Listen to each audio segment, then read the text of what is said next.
Kabanata 171 hanggang Kabanata 180. Kabanata 171. Noong gabing iyon, nagpadala si Sam ng isang anting-anting na daga, Shadow Mouse, para tawagin si Watt sa kampo. Para sa pagtuturo sa mga taong ito, siya ang maghahandle sa mga mangkukulam ng elemento ng apoy habang si Watt ang magtuturo sa mga elemento ng hangin. Ngunit hindi dumating si Watt noong gabing iyon, dumating na lang siya sa madaling araw ng susunod na araw. Ano ang nangyari? Tanong ni Sam habang tinitingnan ang seryosong ekspresyon ni Watt. Ang ibang kandidato ay mas matapang nang gumagalaw. Inaambush nila tayo sa bawat pagkakataon. Hindi lang tayo, lahat ay nagtutugi sa isa't isa. Maliban sa dalawang koponan mula sa Southern Star City, lahat ng ibang koponan ay nagsimulang gumalaw laban sa iba. At dahil tayo ang pinakamaliit na koponan, tayo ang pangunahing target. Gusto ng lahat na gumawa tayo ng halimbawa sa pamamagitan ng pag-aalis sa atin muna, sagot ni Watt. Huwag mong alalahanin iyan. Kaya nila itong hawakan mag-isa. Hindi natin kailangang harapin ang bawat problema na lumalabas sa kompetisyon. Kahit ang general ay hinarap ko dahil ang problema ay nagmula sa akin. Hindi mo inaasahan na babantayan ko sila buong panahon, di ba? Gayunpaman, sapat na ang kanilang kakayahan. Maaari nating tulungan sila kung ang kanilang buhay ay nasa panganib. Tinutulungan na rin sila ko sa pamamagitan ng pagbibigay sa kanila kay Maki at ang kanyang tungkod. Hindi nagsalita si Watt at tumango na lang. Para sa kanya, walang kabuluhan ang nangyayari sa kompetisyon. Lahat ng oras na ito, tumulong siya dahil sa utos ni Sam at isa pang dahilan, ang resulta ng kompetisyon ay maaaring may epekto sa ranggo ni Sam. Kung hindi man, wala siyang pakialam. Mula ngayon, bisitahin mo ang kampo tuwing gabi. Gusto kong turuan mo ang 50 miyembro. Lahat sila ay gumagamit ng elemento ng hangin. Turuan mo silang kontrolin ang espiritual na lakas at umatake gamit ito nang hindi gumagamit ng mga spell at palatandaan sa kamay. Sa natitirang oras, hawakan mo na lang ang impact crystal at tunawin ito hanggat maaari. Sa ikalawang kalahati ng kompetisyon, kailangan ko ang lupaing iyon para sa maraming bagay. Ito ang magiging pangunahing punto ko para sa negosyo. Isang negosyong hindi pa nakikita at hindi na makikita muli ng Southern Star. Ang mga salitang iyon ang sinabi ni Sam, at tiningnan ni Watt ang mga gumagamit ng elemento ng hangin na kanyang tuturuan bago umalis gamit ang pilak na hangin, Silver Wind. Matapos umalis si Watt, ipinagpatuloy ni Sam ang pagtatdrill ng umaga at pagkatapos ay ang pagsasanay sa pagkontrol ng espiritual na lakas. Hindi sila nagkaroon ng malaking pag-unlad sa isang araw. Buong panahon, tinitingnan ni Sam sila, at ngayong pagkakataon ay inilabas din niya si Sky para bantayan sila. Sa pagsasanay ng hapon, napansin niya na ang ilang tao ay sinusubukang tamarin, at sila ay tinamaan ng mabuti gamit ang tungkod. Ang pangunahing problema para sa mga sundalong pinukpok ay ang pag-atake o pinsala ay hindi sa buong katawan. Nagaganap lamang ito sa balat, na nagdudulot sa kanila ng matinding pananakit. Ang mainit na hangin ay naghampas sa kanila tulad ng latigo. Nararamdaman nila ang pagkasunog ng balat, na nagpapatibay sa kanilang ngipin hanggang sa magdurugo ang kanilang gilagid. Noong gabing iyon matapos ang pagsasanay, lahat ay huminga ng malalim na pagpapahinga at pumunta para magpahinga maliban sa 100 miyembro. Sa lahat ng kandidato, ang 100 miyembrong ito ang namukod tangi sa dalawang gawin ng pagsasanay. Sa una, sila ay nasa perpektong pagkakasundo kasama ang karamihan ng kanilang kasamahan sa koponan. Sila ang pinakamahusay sa drill, ngunit sa pangalawa, sila ang pinakamasama. Nahihirapan sila lamang sa pagkontrol ng maliit na dami ng espiritual na lakas sa pormasayon na naghihigpit at lubos na lumalaban sa kanilang puwersahang paggamit. Kailangan nilang maramdaman ang espiritual na lakas at i-connecte ito ng dahan-dahan, ngunit sa ngayon, ganap silang walang kakayahang gawin ito. Nakipagtipon silang lahat sa walang laman na lupa malapit sa tolde ni Sam. Dumating na si Watt habang naglagay na si Sam ng pormasayon para pagtatago, concealment formation. Ang parehong si Sam at si Watt ay naghati ng mga miyembro sa dalawang koponan at sinimulan nilang turuan sila mula sa mga batayan na kanilang sariling ginamit para sa pagsasanay. Matapos turuan ang unang hakbang na maramdaman ang dami at paggalaw ng espiritual na lakas sa kanilang katawan at hayaan silang magsanay, kumuha si Sam ng 5 miyembro mula sa bawat grupo at dinala sila sa tolda. Naghanda na ang lahat ng kailangan. May maraming guhit na run eco para sa mga pormasayon. Tiyak na 10 ang mga ito. Ang mga pormasyong ito ay batay sa pormasyong ginamit para pino ang lahi ng Dragonhawk. Ngunit hindi ito para sa kumpletong pagpino. Ang katawan ng mga taong ito ay hindi makakapaglaban kung ganap niyang pino-pino ang buong dugo para gawing parang Dragonhawk. Kaya ang kailangan niyang gawin ay bahagyang pagpino, na nagpapataas pa ng potensyal ng mga lalaking ito at nagbibigay sa kanila ng pagkakataong maabot ang yugto ng Grand Realm, at iyon ay dahil lamang sa mga lalaking ito ay lampas na sa kanilang pinakamabuting panahon. Kung pino-pino niya ang dugo ng isang kabataan na bagong nagising, maaaring may pagkakataong maabot nila ang nascent. Ngunit hindi niya sinabi iyon. Hindi iyon bahagi ng kasunduan, hindi pa man. Sinimulan ni Sam ang proseso ng pagpino para sa isang tao pagkatapos ng isa-isa. Matapos ang mahigit 3 oras, tapos na ang lahat. Dahil bahagyang pagpino lamang ito, hindi ito tumagal ng mahabang oras. Noong lumabas siya kasama ang 10 tao, puno sila ng kagalakan dahil malinaw nilang nakikita ang pagtaas ng lakas ng kanilang katawan at kasabay nito, naramdaman nila na tumaas din ang kanilang kakayahang makaramdam ng espiritual na lakas. Sa susunod na 10 araw, pareho ang gawi. Ang pagtatdrill at ang paghampas ay nagsimulang magdulot ng pag-unlad sa pagkakasundo ng mga sundalo. 8 kumpanya ang ganap na nasa pagkakasundo, at 2 kumpanya na lang ang natitira. Para sa pagsasanay sa pagkontrol ng espiritual na lakas, may kaunting pag-unlad. Ngunit maraming tao ang nagsimulang makaramdam ng paggamit ng espiritual na lakas ng matipid at mahusay. Para sa pagsusuri na ginawa nila pagkatapos ng unang linggo ng pagsasanay, ito ay isang sakuna. Ang mga taong halos pumasa ay hindi kahit na umabot sa 2 digit. Kaya inisip na lang ni Sam na hindi nangyari ang pagsusuri at hayaan silang magsanay. Matapos ang 5 araw pa, ang mga kabilang sa Tribong Firewind Dragonhawk ay nakakuha ng pagkontrol sa paggamit ng espiritual na lakas at madali nilang hinalo ang mga natitirang miyembro. Ngunit tulad ng iba, malayo pa rin sila sa itinakdang target. Ito ay nagpatuloy pa para sa 15 araw pa, 1 buwan na mula nang magsimula ang pagsasanay, at sa wakas ay pumasa ang lahat ng miyembro. Nagsimula na rin nilang makita kung gaano kalaki ang benepisyo ng pagsasanay. Kapag sila ay nag-ehersisyo ng walang paghihigpit, ang kanilang paggamit ng espiritual na lakas ay nabawasan at maaari silang tumagal ng mahabang oras sa labanan. Ngayong tapos na ang pagsasanay, medyo nagdaramdam sila. Sa sandaling iyon, nakipagtipon silang lahat muli tulad ng unang araw. Nakatayo si Sam sa parehong entablado, at ang tanawin ay lubos na pamilyar sa kanila. Dahil nakita ninyo na ang mga resulta sa inyong sarili, walang maraming sasabihin ako. Mula ngayon, ang pagsasanay sa paghihigpit ng espiritual na lakas ay babawasan sa 1 oras, at kung may gustong magsanay pa, maaari nilang gawin ito sa kanilang libreng oras. Mula ngayon, ang inyong focus ay ang pagsasanay sa individual na labanan. Bubukas din ang exchange point. Dahil 1 buwan ninyong natapos ang unang yugto, bibigyan kayo ng 10 kredito bawat isa bilang gantimpala. At kasabay nito, magkakaroon ng bagong sistema ng pagraranggo na ipapatupad. Ang ranggong ito ay magdedepende sa bilang ng laban na inyong panalo. Maaari ninyong gawin ang laban sa anumang paraan, ngunit kapag natalo ninyo ang isang tao, hindi ninyo na siya maaaring hamanin muli para lamang makakuha ng kredito. Maaari ninyong labanan ang isang tao o labanan ang isa laban sa 2, isa laban sa 3, isa laban sa isang kumpanya, wala akong pakialam. Ang bilang ng kalaban na inyong natalo, iyon ang bilang ng kredito na inyong makukuha. Para sa bawat kalaban na inyong natalo, makakakuha kayo ng 1 kredito, at kung ang isang tao ay natalo sa 3 laban, kapag koponan o individual, mababawasan kayo ng 1 punto. Ang pagraranggo ay hindi batay sa lakas ng individual, kundi sa bilang ng kredito na inyong nakakuha. Mula ngayon, magsasanay kayo laban sa isa't isa at magsasanay laban sa mga hayop, sa mga sundalo ng ibang rehimyento.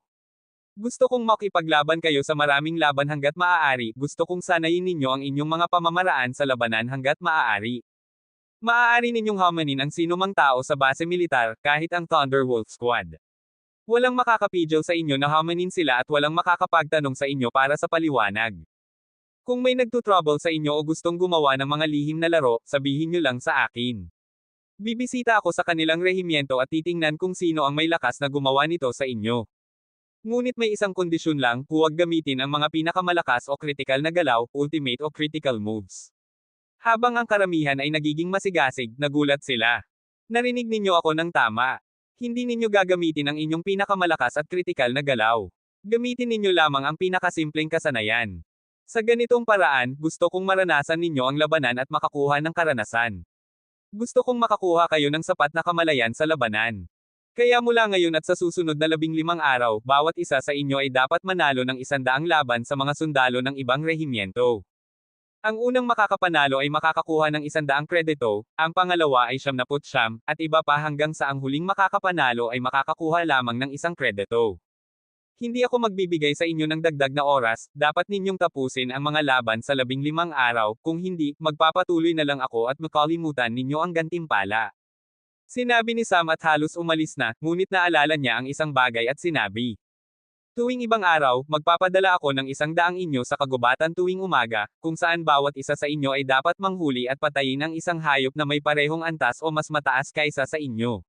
Gaganapin ito mula hating gabi hanggang pagsikat ng araw. Kung may hindi makakapaghuli ng hayop, mababawasan siya ng 1 punto. Ngayon, maghanda na ang lahat para sa pagtat-drill. Pagkatapos ng 1 oras na drill at 1 oras na pagkontrol ng espiritual na lakas, maaari ninyong sanayin ang inyong mga pamamaraan sa labanan o makipaglaban. Para sa impormasyon, kung may sino mang susubukang lampasan ang mga bagay na ito sa pamamagitan ng pakikipagsundo sa inyong mga kaibigan sa rehimyento, mas mabuting itago ninyo ito sa akin ng lubusan. Hindi ninyo kayang tiisin ang kahihinatnan. Kabanata 172. Mula noong araw na iyon, ang buong militar ay muling nasa kaguluhan. Ang mga miyembro ng batalyon ni Sam ay hamanin ang mga tao sa lahat ng dako, may daan-daang laban ang nagaganap araw-araw, at sa unang 2 araw, ganap na natalo ang mga miyembro ng batalyon ni Sam.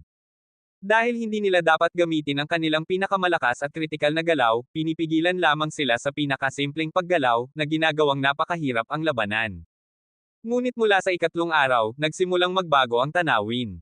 Ang mga unang nakakuha ng panalo ay ang mga kabilang sa tribong Dragonhawk. Dahil tinuruan sila kung paano umatake ng walang palatandaan sa kamay at spell, mabilis nilang naiangkop sa sitwasyon at nagsimulang makakuha ng maraming panalo. Mula sa 5 araw, nagsimulang makakuha rin ng pagkakasundo ang natitirang tao. Bakit napakainit ng sigla na ito? Dahil nakita ng mga sundalo ang inaalok sa exchange point. Gamit ang kanilang 10 kredito na kanilang inital na mayroon, maaari nilang bilhin ang 5 pil para sa pagpapalakas ng paglago, cultivation aiding pills, na magpapataas ng kapasidad ng kanilang espiritual na lakas ng kaunti. Maaari rin nilang bilhin ang isang medium na antas na rango 1 na sandata. Ngunit walang nakabili nito, dahil nang makita nila ang natitirang gantimpala, ganap silang nagulat at puno ng pagnanasa na pagmamay-ari ito.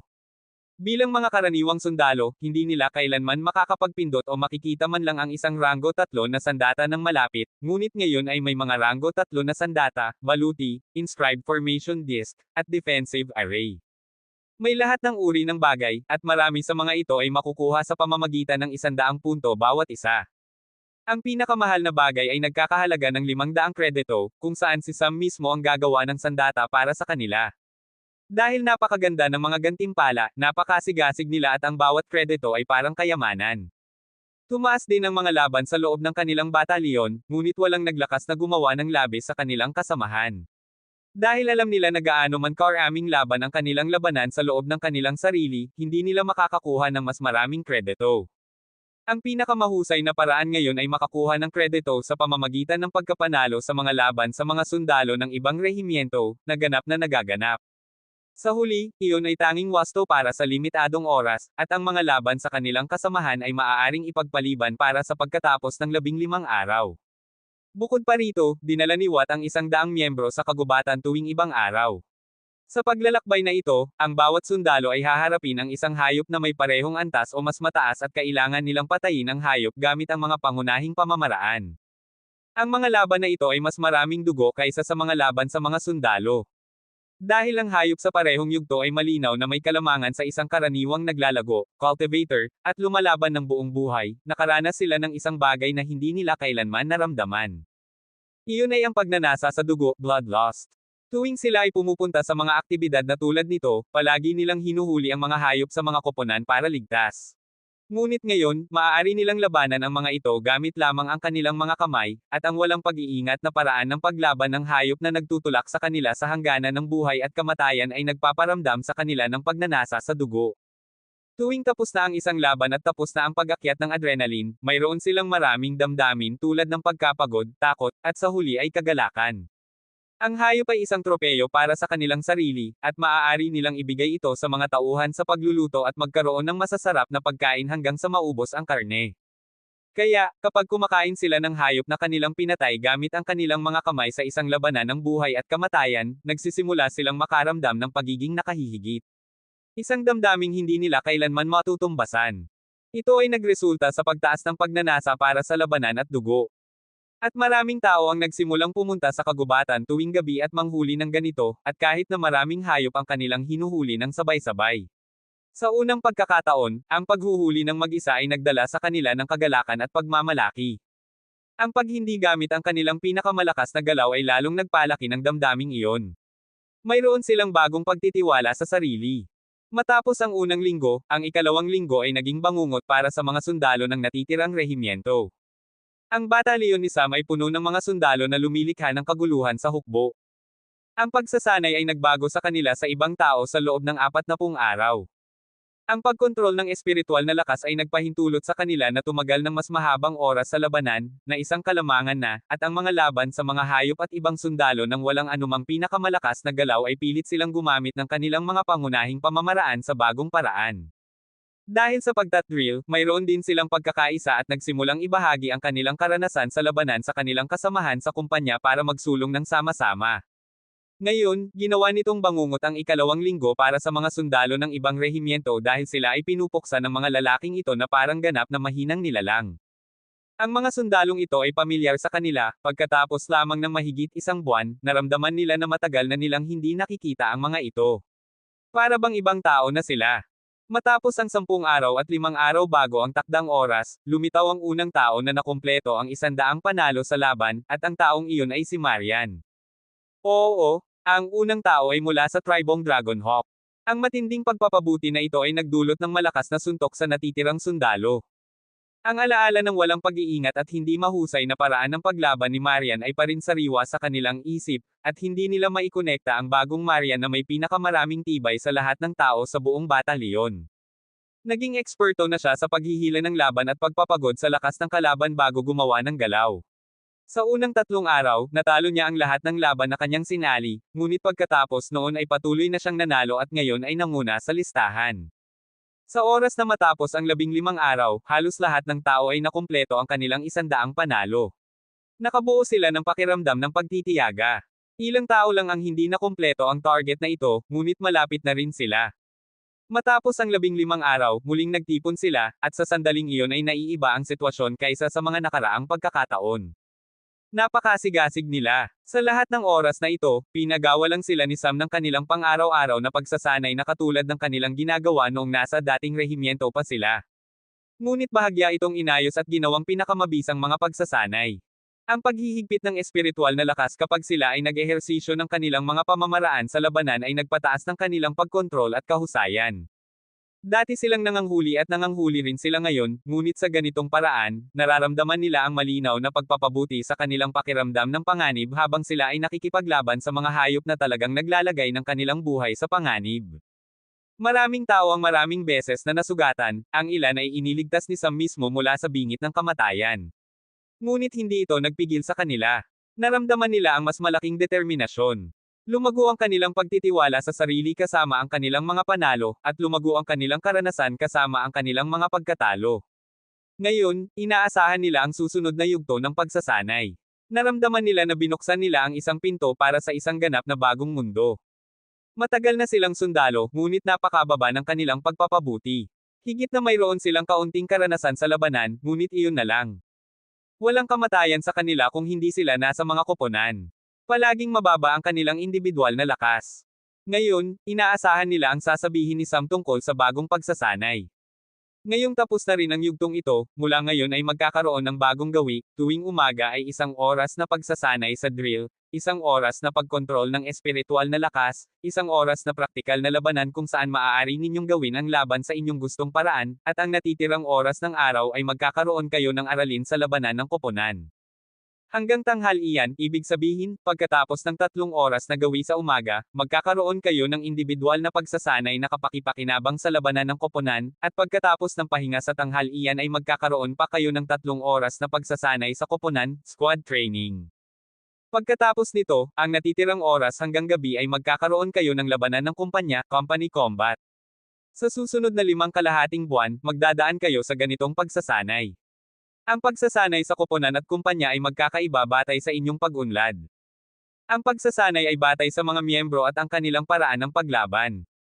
Matapos ang 5 kalahating buwan ay magkakaroon ng digmaan, at sa digmaang iyon, gusto ko ng isang napakalakas na tagumpay. Isang tagumpay na hindi pa nakikita ng buong imperyo. Sa oras na matapos ko kayo, ang bawat koponan ay dapat makabuo ng isang diwa ng labanan, battle spirit. May pagtitiwala akong sanayin kayo hanggang sa antas na iyon, ngunit may sapat na kalooban at lakas ba kayong maabot ang antas na iyon kasama ako? Halos sumigaw si Sam sa pagtatapos ng pangungusap. Oo, sir. Sabay-sabay na sumigaw ang lahat. Tiningnan ni Sam sila at sinabi. May isa pang pagsusuri pa. Habang sinasabi iyon ni Sam, inilapit ni Watt ang isang hayop. Ito ay isang whirl-tail tiger. Isang hayop na itinuturing na alpha predator sa malapit na kagubatan. Ngunit ang pangunahing bagay ay ang tigre ay isang pinakamataas na antas na hayop peak stage beast. Ipinagana ni Watt ang isang formation disc na nagpalibot sa isang tiyak na lugar sa paligid ng tigre, na nagbigay dito ng limitadong espasyo para lumipat. Ang hayop na ito ay ang pinakamahusay na mandaragit na makukuha sa pinakamalapit na kagubatan. Ang huling pagsusuri para maging tunay na sundalo ka ay magiging isang laban sa hayop na ito. Ngunit ang laban ay hindi tungkol sa lakas, kundi tungkol sa kalooban at lakas ng isip. Ang inyong pagnanasa sa dugo at diwa ng labanan. Ang mga hayop ay may matalas na pakiramdam ng panganib, at kailangan ninyong pilitin ang hayop na ito gamit lamang ang inyong aura. Gawin itong makita ka bilang pinakamalaking banta at hindi ito dapat maglakas na harapin ka kahit na nakatayo ka sa harap nito. Sinabi ni Sam ang mga salitang iyon at direktang pumasok sa porma sayon. Tiningnan siya ng tigre at halos sumigaw dito habang nagkunwari ng pagkakalagot pouncing posture. Ngunit bigla itong tumigil. Dahil may pagbabago sa aura sa paligid ni Sam. Hindi ito ang aura ni Yanwo o Sky, kundi ang pagnanasa sa dugo ni Sam, ang pagnanasa na lumago sa maraming laban. Puno ito ng intensyong pumatay, at naramdaman ng tigre na mamamatay ito sa sandaling gumawa ng hakbang pasulong. Hindi gumalaw si Sam, at ang tigre mismo ay yumuko sa harap niya na parang hinihiling na palayain ito. Lumabas si Sam at tiningnan muli ang mga sundalo. Ang isang hayop ay maaaring pinakamahusay na hurado ng dami ng banta na iyong inilalabas. Kung sino mang makakapagpasunod dito at makakapagpasunod sa inyo, ibibigay ko itong hayop bilang alagang hayop pet. Kaya, bago ang 5 kalahating buwan, maaari ninyong subukan ang inyong swerte. Ikaw ay tunay na nakamamatay na sundalo ng aking batalyon lamang kapag ang tigre na ito ay umatras kapag ikaw ay hinaharap. Good luck! Kabanata 173. Matapos ipakilala ang bagong gawi, ipinagpatuloy ni Sam ang pagtatdrill at pagkatapos ay hayaan silang tapusin ang pagkontrol ng lakas at oras para sa laban. Ngayon ay magsasanay sila sa individual na lakas na pinakamakatulong sa koponan. Inihiwalay ni Sam ang lahat batay sa kanilang paggamit ng elemento para sa bahaging ito ng pagsasanay, at sa unang grupo, binisita niya ang bawat grupo para ipakita ang direksyon na dapat nilang tahakin para maging pinakamahusay na yaman ng koponan.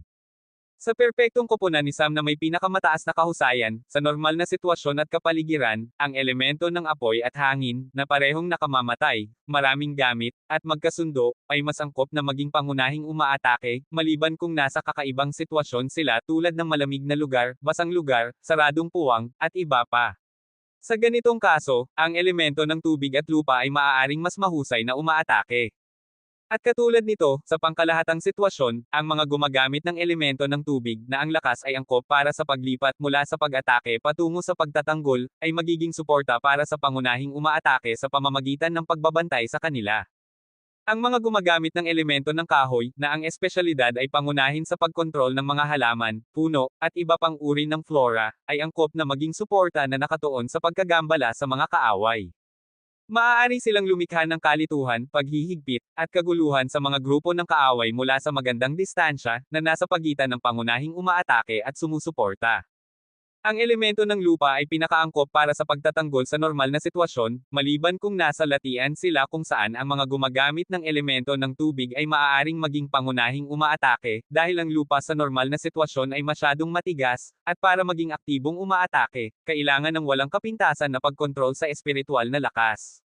Ang nag-iisang gumagamit ng elemento ng liwanag sa kumpanya ay ang manggagamot, habang ang natitirang gumagamit ng elemento ay bubuo ng 7 koponan. Ang isang koponan ay dapat na mayroong bawat isa sa 5 nabanggit na elemento sa pinakamababa, at ang 2 dagdag na pwesto ay maaaring punuan ng anumang ibang gumagamit ng elemento, at magdedesisyon sila batay sa paraan ng pag-unlad ng koponan. Kung ang 2 dagdag na gumagamit ng elemento ay apoy at hangin, ang koponan ay nakatuon sa pagiging koponan na umaatake sa loob ng kumpanya.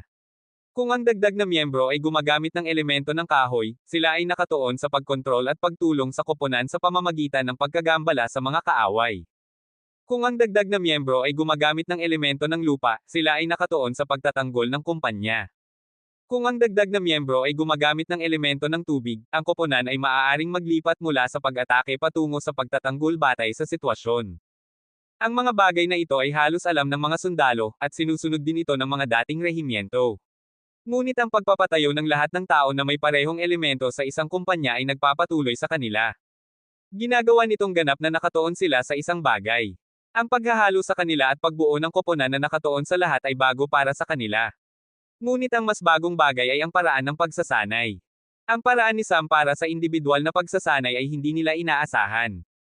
Sa sesyong ito, ang mga gumagamit ng elemento ng apoy at hangin ay inutosan na tumutok sa pag-atake sa maraming kaaway ng sabay-sabay sa pinakamahusay na paraan. Kahit na ang mga pag-atake ay hindi nakakatapos sa kanila, dapat itong sapat para magdulot ng pinsala at magbigay sa kanila ng sapat na puwang para matutukan ang isang kaaway sa bawat pagkakataon sa labanan at makakuha ng sapat na oras para tapusin ang isa bago makabawi ang iba. Ang ibang gumagamit ng elemento ay parehong sinanay, at lalo na ang mga gumagamit ng elemento ng lupa ay may espesyal na pagtuturo. Dahil inanyayahan ni Sam si Artisan Ford, ang arkitektong artisan, para turuan sila ng pagmamanipula ng bato at lupa. Ang mga arkitektong artisan ay karaniwang gumagamit ng elemento ng lupa, ngunit sinanay sila sa pagbabago at pagmamanipula ng lupa, bato, at ilang kaugnay na materyales para maging matibay para maging tahanan ng isang tao. Gusto ni Sam na gamitin ito sa pagsasanay sa pagtatanggol ng kanyang mga sundalo, ngunit hindi nila kailangang malaman ang lahat nito, kundi ang pinaka-basic na kaalaman lamang, ang pagmamanipula ng iba't ibang materyales na gawa sa lupa para magamit ang lupain para sa kanilang kalamangan.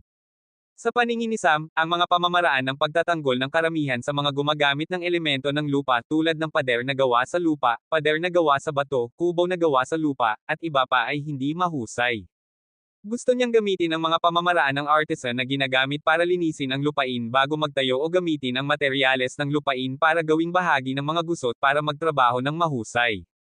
Ito ang pinaka-basic na bagay na natutunan ng karamihan sa mga arkitektong artisan, ngunit ang mga gumagamit ng elemento ng lupa na ayaw maging artisan o hindi kayang bayaran ang pag-aaral nito ay hindi nakikita ang gamit ng mga pamamaraang ito. Kaya, nagbayad si Sam ng milyones para kumuha ni Artisan Ford na turuan ang mga sundalo ng mga batayang kaalaman na ito. Tungkol sa perang ginastos niya, hindi niya kailangang mag-alala dahil may utang pa rin ang hukbo sa kanya, maaari niyang isipin na ginamit niya ang perang iyon para dito. Gayunpaman, ang mga benepisyo ay mas mahalaga kaysa sa perang madali niyang makikita. Hanggang tanghalian, lahat ay tumutok sa individual na pagsasanay. Matapos ang masarap na tanghalian, sinimulan nila ang pagsasanay sa koponan kung saan ginamit nila ang kanilang bagong natutunang pamamaraan, at pagkatapos ay ang pagsasanay sa kumpanya kung saan sila ay nagtutulungan bilang mga koponan. Ngunit may isang kumpanya na ang pagsasanay ng mga sundalo ay ganap na naiiba sa siyam na natitira, ang kumpanyang ito ay karamihan ay binubuo ng mga mandirigma, eksaktong 40 mandirigma, 9 na mandirigma mangkukulam, at isang manggagamot. Ang mga taong ito ay magiging pinakamahusay na kakaibang kumpanya ng buong batalyon dahil sila ang pinakamaraming gamit na kumpanya, at sila ang kumpanyang maghahati ang mga koponan para sumali sa ibang kumpanya sa labanan kung kailangan. Sila ang dagdag na lakas. Maglalaban sila bilang isang kumpanya, ngunit kung ang ibang kumpanya ay nasa panganib, sila ay maghahati para tulungan ang mga kumpanyang iyon. Ang 40 mandirigma ay mahusay sa malapit na labanan, habang ang mga mandirigma mangkukulam ay may pananagutan para sa malapit hanggang katamtamang distansyang labanan. Sinanay ni Sam sila sa bagong estilong ito, at sa loob ng isang linggo, nagsimulang makita ng buong batalyon ang pagpapabuti, at muling nasa kaguluhan ang kampo. Gustong subukan ng mga sundalo mula sa batalyon ni Sam ang kanilang bagong galaw at pagtutulungan sa isa't isa, kaya nagsimula silang maglaban bilang mga koponan. Malaki ang tulong sa kanila ng pagtat-drill ngayong pagkakataon, at napakatuon nila.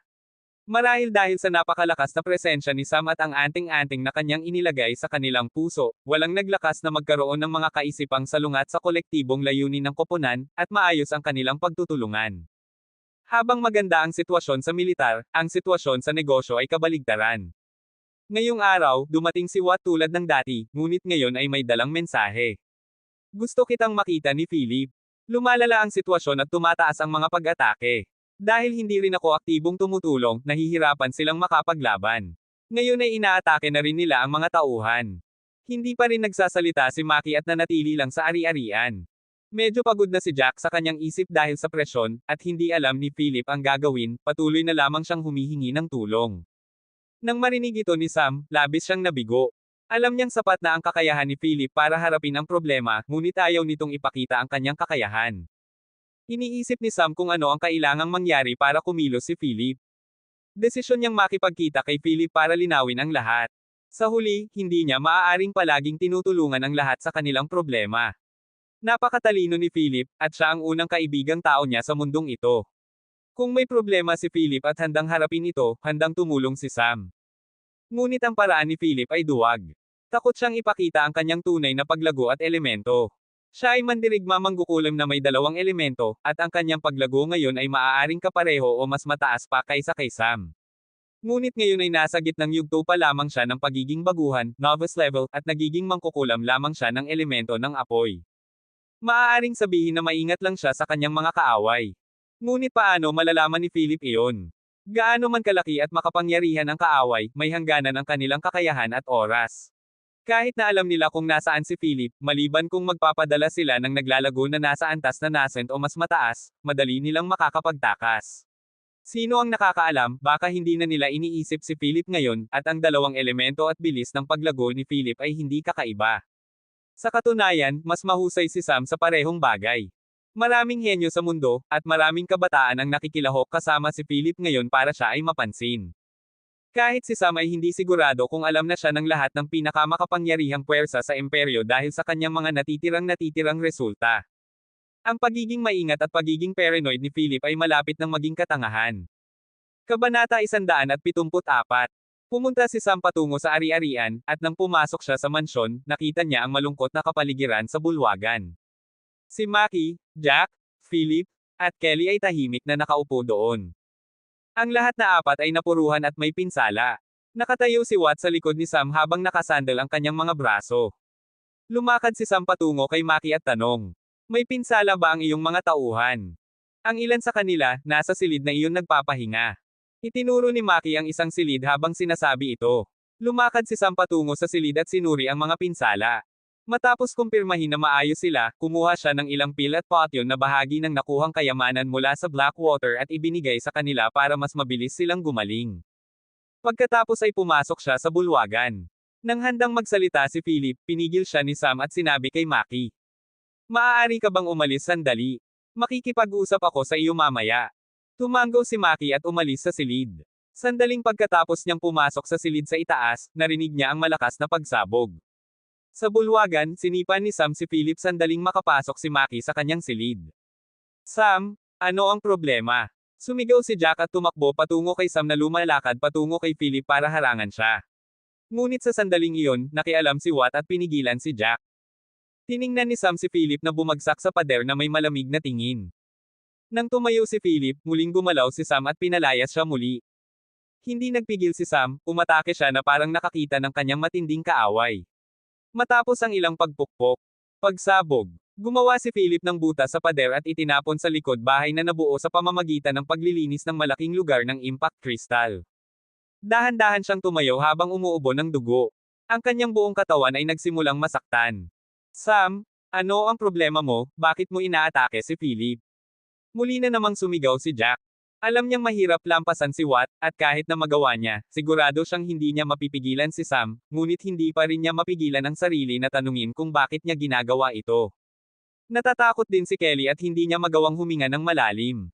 Para sa ilang dahilan, naramdaman niyang talagang galit si Sam, at kung magagalit pa siya sa kanilang mga salita, maaari pa niyang atakihin sila, na hindi nila kayang labanan.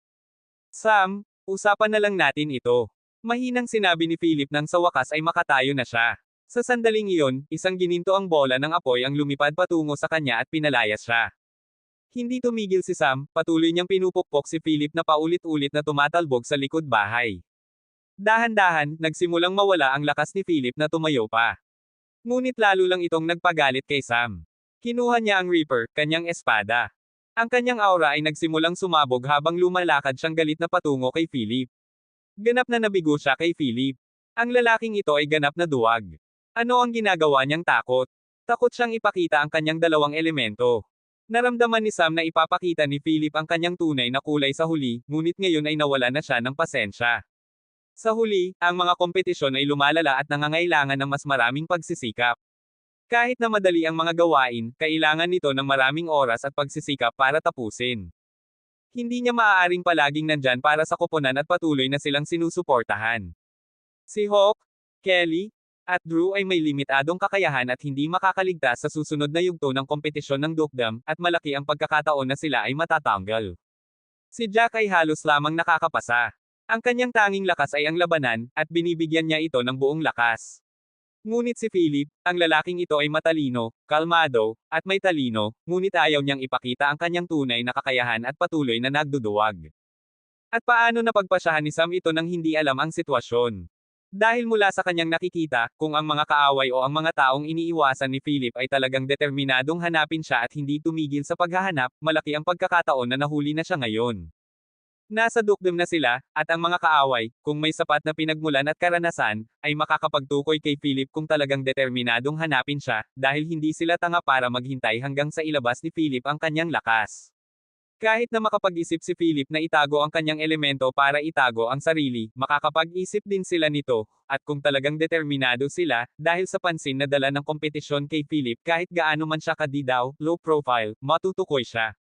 At napagpasyahan ni Sam na ang mga kaaway ay makapangyarihan at may malakas na pinagmulan batay sa katotohanan na nakilala ni Philip ang rango 2 na silver meteorite sand.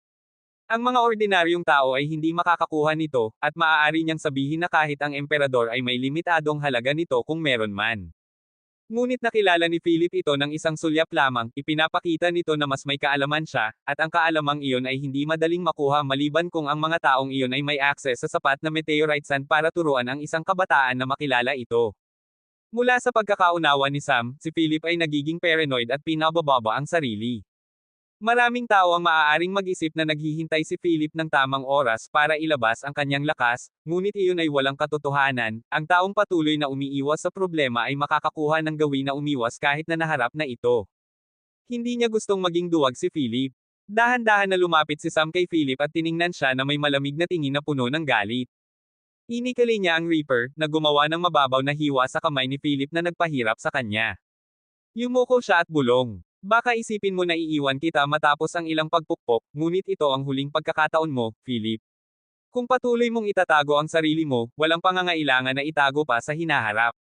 Mas mabuting tumigil sa pag-iral kaysa mabuhay ng ganito. Inisip kitang kaibigan, ang unang kaibigan ko sa mundong ito. Naghintay akong tiyak na magbukas ka, ngunit may hangganan ang aking pasensya, at lampas ka na roon. Ngayon, alisin mo ang takot mo o mawawalan ako ng kaibigan para sa lahat ng panahon. Ikaw ang magpasya. Ano ang kailangan para magbukas ka at huwag nang maging duwag? Hindi sapat na ang koponan mo ay nahihirapan, hindi sapat na ang mga kasamahan mo ay napuruhan. Hindi rin ba sapat na ang panganib na mawala ng kaibigan? Tumayo si Sam at umatras ng isang hakbang. Tiningnan niya si Philip na ganap na may pinsala at may sirang damit. Isara ang kanyang mga mata habang ang kanyang mukha ay nagpapakita ng hidwaan. Nawala na ang pagnanasa ni Sam na pukpukan pa siya. Inilagay niya ang kanyang espada at malamig na nagsalita ng may pagkakahiya. Duwag. Pagkatapos ay lumingon siya at nagsimulang umalis. Sandaling bago siya pumasok sa mansyon, mabilis siyang lumingon at umiwas sa isang bola ng apoy. Ang bola ng apoy na ito ay maitim na pula, halos kasing kulay ng dugo.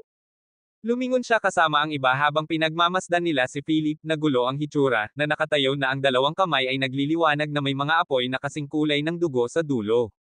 Ngumisi si Sam at gumalaw, hindi nagtagal ay may pulang kayumanggi at gininto ang kislap na nagtatalo sa hangin na may malalakas na pagsabog.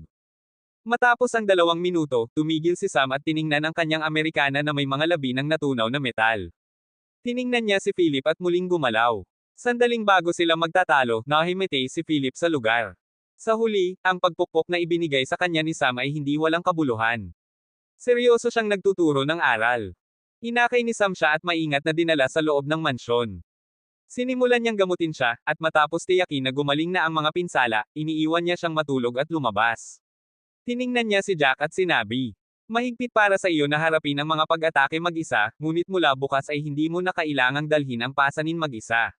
Tutulong siya sa iyo, at tiwala ka sa akin, mula sa aking nakita ngayon, ang mga taong inaatake kayo ang dapat mag-alala." Sinabi ni Sam habang tiningnan ang maliit na piraso ng metal na nakadikit sa kanyang Amerikana. Ang mga pag-atake ni Philip ay kakaiba at kakaibang kanya.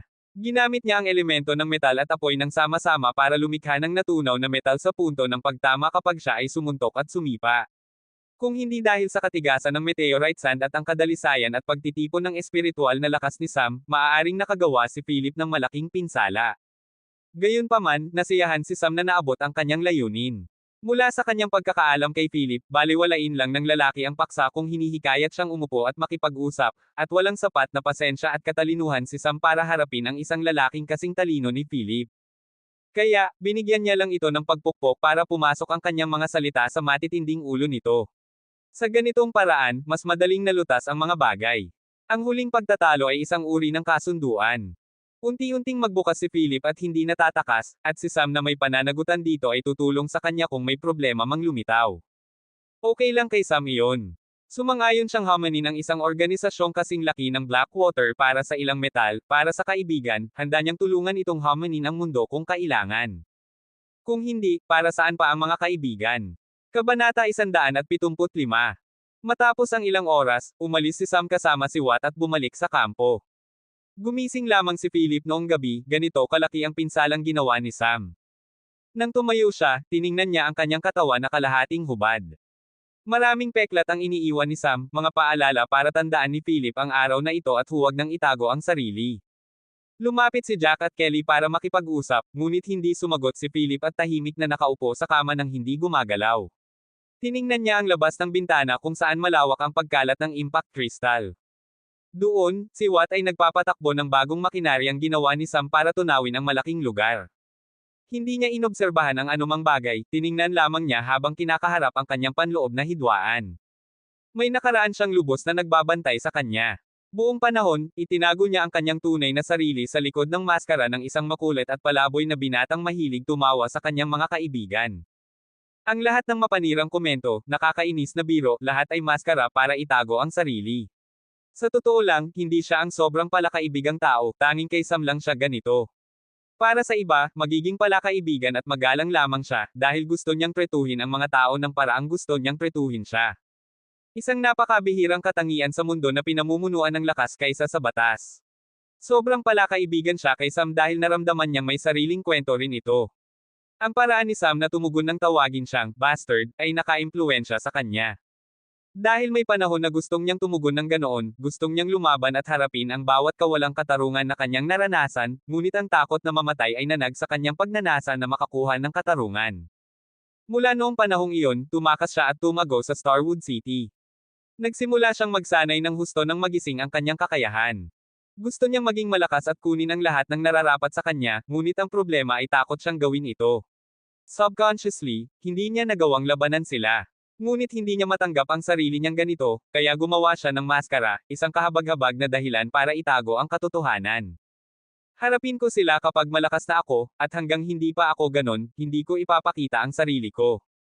Malinaw niyang alam na hindi siya hinahanap nila, at kahit na gawin nila, napakalayo na siya para maabot ng kanilang impluwensya. Alam niyang hindi niya kailangang maging masyadong maingat dahil para sa kanila, patay na siya noon pa man. Milagro lang nabuhay siya. Ngunit takot na baka malantad ang kanyang pagkakakilanlan sa pamamagitan ng paggamit ng kanyang lakas, at pagkatapos ay habulin na siya nila. Sa kanyang pagiging paranoid, nag-isip siya ng maraming paraan na malayong kumalat para malantad ang kanyang pagkakakilanlan, kung malalaman ng iba, baka tawa sila ng tawa. Ginamit niya ang mga dahilang iyon para bumuo ng isang di nakikitang pader para itago ang sarili ng malalim.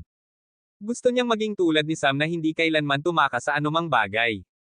Ang lalaking iyon ay nakatayo harap sa isang kontador, Marwako, general na parang pantay, hindi kailanman yumuko ang ulo. Nakita niya ang paglalakbay ni Sam ng malapitan. Harapin ni Sam ang lahat ng uri ng panliligalig, at maraming problema ang matatapos kung magpapahayag lang siya ng paumanhin, ngunit hindi niya kailanman nakitang sumuko. Pinahahalagahan niya ang kanyang dangal, iginalang ang sarili, at hindi kailanman itinuring ang sarili na mas mababa sa iba. Sa madaling salita, si Sam ang taong palaging gustong maging ni Philip. Iyon ang dahilan kung bakit malapit siya kay Sam, kung makakapagbago man siya. Ngunit tila napansin din ito ni Sam, at sa halip na maghintay na mawala ang pader na ginawa ni Philip, binuksan niya ito ng bigla.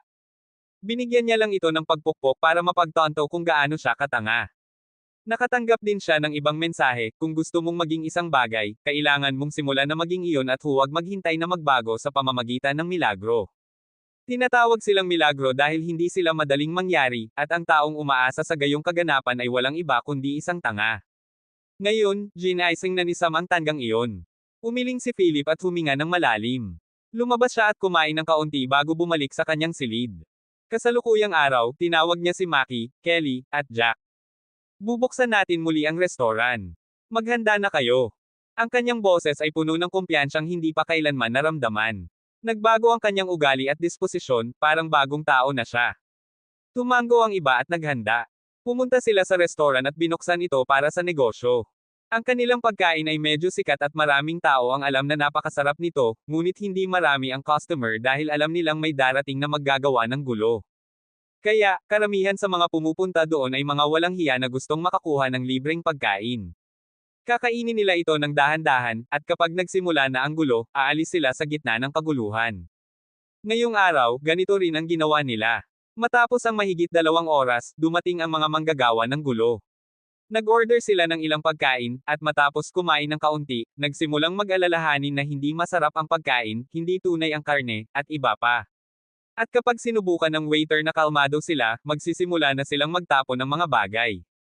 Ngayong araw, sandaling bago nila itapon ang mga bagay, nakialam si Jack at balak na hilahin sila palabas tulad ng dati. Ngunit sandaling bago niya hilahin sila ng galit, isang pulang kayumanggi na masa ang lumipad at tumama sa lalaki, na pinalayas siya kasama nito. Nakaangkla siya sa pader. Tiningnan ni Jack ang metal na nagsisimulang lumamig sa kanyang harapan habang inihahagis ni Philip ang tubig dito sandaling tumama sila sa pader. Ang lalaki ay sumigaw ng sakit. Bago pa man niya magamit ang kanyang espiritual na lakas, inilagay ni Philip ang kanyang mga kamay sa kanya at tiningnan ang mga kasama ng manggagawa ng gulo.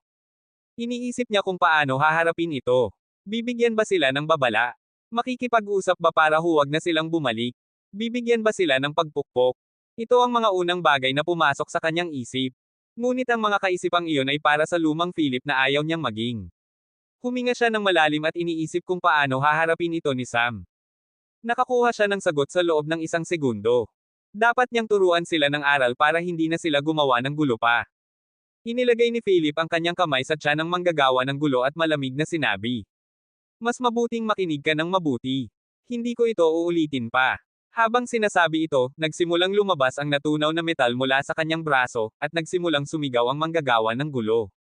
Ngunit hindi tumigil si Philip, patuloy niyang inihahagis ang malamig na tubig mula sa kabilang panig na himalang nagpalamig ng metal ng mabilis. Hindi ko na gustong makita kayo dito. Nawala na ako ng pasensya para harapin kayo. Ang lalaki ay nakadikit sa pader habang ang metal ay nakakulong sa kanyang balakang at iba pang bahagi sa pader. Kung hindi dahil sa pagkontrol ni Philip sa metal at init, maaaring tumagos ito sa kanyang balat at ginawang estatwa siyang gawa sa metal. Wala akong pakialam kung sino ang nagpadala sa inyo dito, at wala akong pakialam kung handa ninyong ibigay ang inyong buhay para sa kanila. Dahil sa susunod kong pagkakataon na makita kayo dito, gagawin ko kayong magagandang eskultura na gawa sa metal para maging atraksyon ng aming tindahan. Habang sinasabi ito ni Philip, hinawakan niya ang metal at hila ito ng malakas.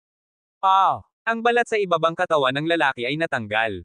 Nagsimulang gamulong siya sa sahig na may hindi matatawarang pananakit. Nakapigil siya ng kaunti sa pinsalang dulot ng init gamit ang kanyang espiritual na lakas, ngunit hindi niya inasahan ang epekto ng natunaw na metal.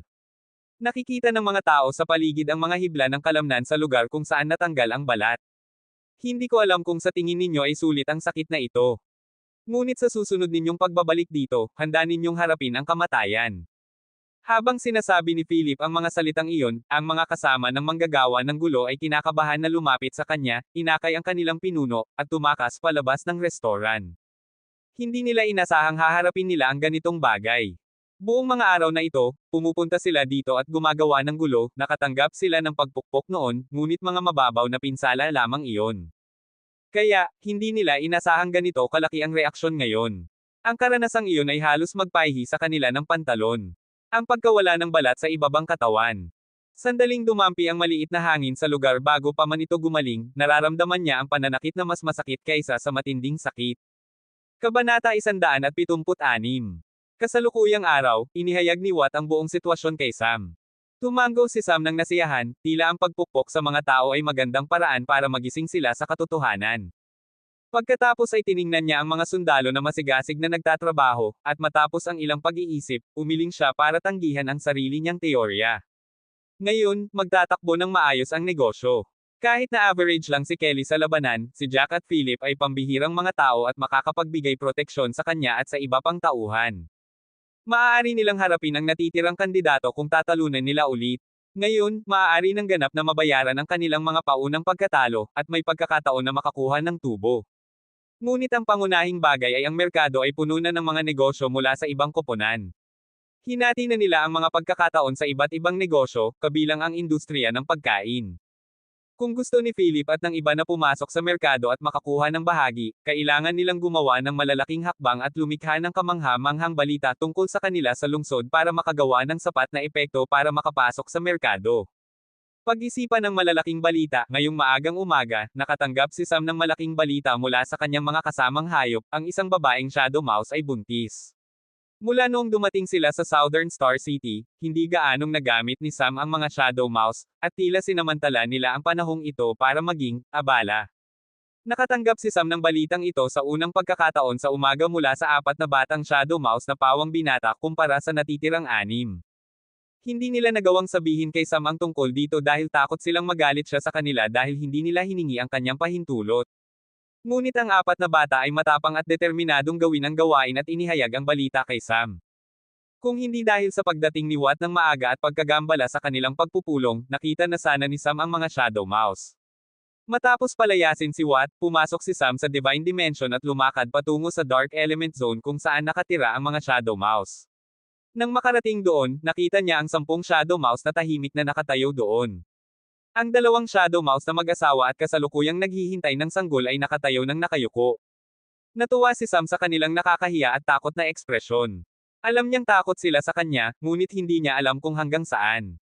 Ngayon, naiintindihan na niya. Hindi niya alam kung bakit sila napakatakot tungkol dito. May ilang bagay lang siyang maiisip, at isa na rito ay ang takot nila na baka isipin niyang ang dagdag na mouse ay pasanin, isang ganap na kalokohan. Nagpaparami siya ng maraming manok para makagawa ng pagkain, pati na rin ang maraming uri ng kuneho at baboy para mapanatili ang sapat na supply ng pagkain para sa mga anay at balang. Ang mga Shadow Mouse ay malaki ang tulong sa kanya kaysa sa mga hayop na iyon, kaya bakit niya sila tretuhin ng hindi patas? Hindi tumayo si Sam sa harap nila dahil ang kanyang malaking figure ay maaaring magpakatakot sa kanila.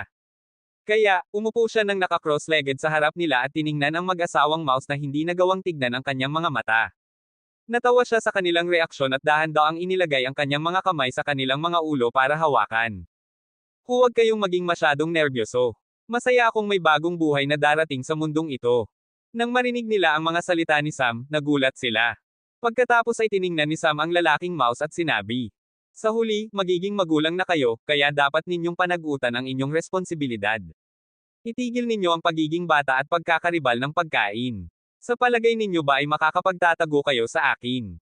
Maaari ninyong kainin ang pagkain ng bukas. Naiisip ko lang na bata pa kayo at hindi ko na inabala pa, ngunit ngayon ay dapat ninyong itigil na iyon kung hindi ay matutunan din iyon ng inyong mga anak." Nagpahinga si Sam at pagkatapos ay tiningnan ang babaeng mouse at sinabi, "Ibinigay mo sa akin ang isa sa magagandang balita nitong mga nakaraang araw. Hindi ako masyadong marunong tungkol sa pagiging ina, ngunit para sa akin, ang ina ay ina, kahit na hayop o tao. Kahit na para sa mga hayop na kasama ko sa aking buhay. Ingatan ninyo ang inyong sarili." Tumayo si Sam at mabilis na naglagay ng Porma Sayon, at inilagay niya ang maraming Dark Element Spirit Stone dito. Ipinagpalit niya ito sa military exchange point para sa mga sundalo. May mahigit 10,000 bato. Inayos niyang manatili ang ina na mouse doon at sinabi sa ama na mouse, "Mangyari na niyang manatili dito mula ngayon. Ikaw ang magtataguyod sa pagkain at lahat ng kanyang pangangailangan. Pwede ninyong itigil ang pagtanggap ng anumang misyon. Ang iba ang mag-aalala noon." Matapos sabihin ang kanyang saloobin, pumunta si Sam sa herb garden sa Dark Element area at nagsimulang kumuha ng iba't ibang halamang pampalusog ng espiritual na lakas na may Dark Element. Pumasok siya sa tore para hanapin ang ilang recipe ng potion. Mas madaling gumawa ng potion kaysa sa peel. Ang kahirapan sa paggawa ng potion ay nasa pagkontrol ng init at ang apoy na sapat na malakas para kunin ang bisa ng mga halaman. Ngunit ang peel ay ibang kwento. Maraming espiritual na lakas ang kasangkot na hindi gaanong gusto ni Sam. Nang suriin niya ang ilang impormasyon tungkol sa dalawa, naramdaman niya mas mahusay na gumawa ng potion dahil ang mga halaman at bisa ay hindi gaanong binago. Ang lahat ng pagbabago ay mula sa paglalagay ng init at paghahalo ng iba't ibang bisa sa tamang proporsyon. Ngunit ang pil ay may maraming espiritual na lakas ng tao na nakikialam at binabago ang mga halaman at gumagawa ng pil sa pamamagitan ng direktang pakikipag-ugnayan. Hindi ito komportable para kay Sam. Kaya, desisyon niyang kung papasok siya sa merkado ng gamot, magtutok siya sa potion, at nakita rin niya ang maraming pagkakataon para sa mass production ng potion. Para ngayon, magluluto siya ng potion para sa buntis na Shadow Mouse. Hindi inakala ni Sam na siya ang pinakamabait na tao sa mundo, at hindi rin siya may malalim na damdamin. Siya mismo ang pumatay ng maraming tao, at marami sa kanila ay ina o anak ng ina. Kung kaaway, hindi niya inisip ang mga bagay na ito. Ngunit para sa kanyang mga alagang hayop, kasama, o tauhan, naramdaman niya ang kakaibang pagtingin. Ang relasyon nila ng mga Shadow Mouse ay kapwa nakikinabang. Kahit na ang mga mouse ay nakikita siyang kanilang master, hindi niya iniisip iyon. Para sa kanyang mga tauhan na nagtatrabaho para sa kanya, hindi niya sila tretuhin ng hindi patas. Lalo na para sa mga Shadow Mouse na malaki ang tulong sa kanya sa pamamagitan ng paglalagay ng kanilang buhay sa panganib, aalagaan niya sila sa lahat ng gastos. Hindi naman sila kanyang kasangkapan. Tretuhin si Sam na kasangkapan sa mahigit kalahati ng kanyang buhay sa nakaraang buhay. Ayaw niyang tretuhin ang iba ng ganito. At ang pagkakaroon ng anak ng kanyang tauhan, kahit na mouse na tila walang halaga sa maraming tao, ay magandang balita para sa kanya. Matagal na nanatili si Sam sa ikalawang palapag ng tore at gumawa ng isa sa pinakasimple ngunit pinakamabisang potion. Matapos itago ito sa ilang bote ng baso, bumalik si Sam sa Dark Element Zone para ibigay sa buntis na mouse. Ngunit nagulat siya sa tanawin. Nakita niyang may dalawang ibang mag-asawang mouse na nasa kanilang espesyal na oras sa kanilang maliliit na butas sa bato. Nagulat siya at hindi alam kung ano ang sasabihin. Tanging ang apat na batang mouse na binata at galit sa sitwasyon ang nakapansin sa kanya. Hindi niya alam kung dapat niyang ipaalam ang kanyang presensya. Ngunit matapos ang ilang pag-iisip, desisyon niyang huwag makialam sa mga mag-asawa at ibinigay sa mga bata ang mga bote ng potion at sinabi. Ibigay ninyo ito sa ina. Sabihin ninyo sa kanya na uminom ng marami hanggat maaari. Sandaling bago siya umalis, tanong ng isang batang mouse na nagpahiya sa kanya. Boss, binata pa rin kami. Maaari mo bang kumuha ng mga mouse mula sa isang ibang Shadow Mouse ang tumakip sa bibig ng lalaki bago pa man niya matapos ang pangungusap. Nagkulay ang mukha ni Sam sa galit. Pakshet, binati ko lang ang mag-asawa na magkakaroon ng anak, at ngayon ay inaatupag mo akong broker. Kung hindi dahil sa ayaw kong sirain ang kaligayahan at ayaw kong makialam sa kanilang oras ng pag-ibig, papaluan kita. Maraming beses niyang sinumpa ang batang mouse sa kanyang isip bago umalis. Iniisip niya kung dapat niyang gumawa ng malawak at malaking tahanan para sa mga mouse. Kahit na inuri sila bilang mouse, iba talaga sila sa mga normal na mouse. Ang normal na mouse ay may 10 panganganak bawat taon, at bawat panganganak ay may 6 hanggang 10 sanggol. Ngunit ang kanilang buhay ay 2 hanggang 8 taon lamang. Ngunit ang Shadow Mouse ay naiiba. Ang kanilang dugo ay napakataas ng kalidad at may mahabang buhay, na ginawang mahirap ang kanilang pagpaparami. Maaari lamang silang magkaroon ng 1 o 2 panganganak sa isang dekada, at bawat panganganak ay may 4 hanggang 6 na sanggol batay sa pagkain na kanilang kinakain. Ngunit mula sa pag-uugali ng mga mouse na ito, malaki ang pagkakataon na ang natitirang 2 mouse ay magiging buntis din, at tiyak na lalaki ang kanilang bilang. Para ngayon, dahil walang ibang dark element na hayop, walang problema, ngunit kapag dumating sila, maaaring magkaroon ng problema ang mga Shadow Mouse sa pagbagay sa kanilang malaking pamilya. Kaya, iniisip niya kung dapat niyang gumawa ng lugar para maging tamang tahanan para sa kanila. Kabanata 177. Matapos ang maliit na pangyayari kasama ang mga Shadow Mouse, inimbestigahan ni Sam si Philip sa mga sumunod na araw. Narinig niyang maraming tao ang kanyang pinupukpok, kabilang ang mga anak ng Maharlika mula sa Southern Star. Minsan, ang komplikadong problema ay may pinakasimpleng solusyon. Mula sa kanyang pagmamasid kay Philip, halos tama ang kanyang haka-haka tungkol sa kalagayan nito, kaya ang kanyang paraan ng pagpukpok ay gumawa ng milagro. Ngayon, ang batalyon ay matatag na rin.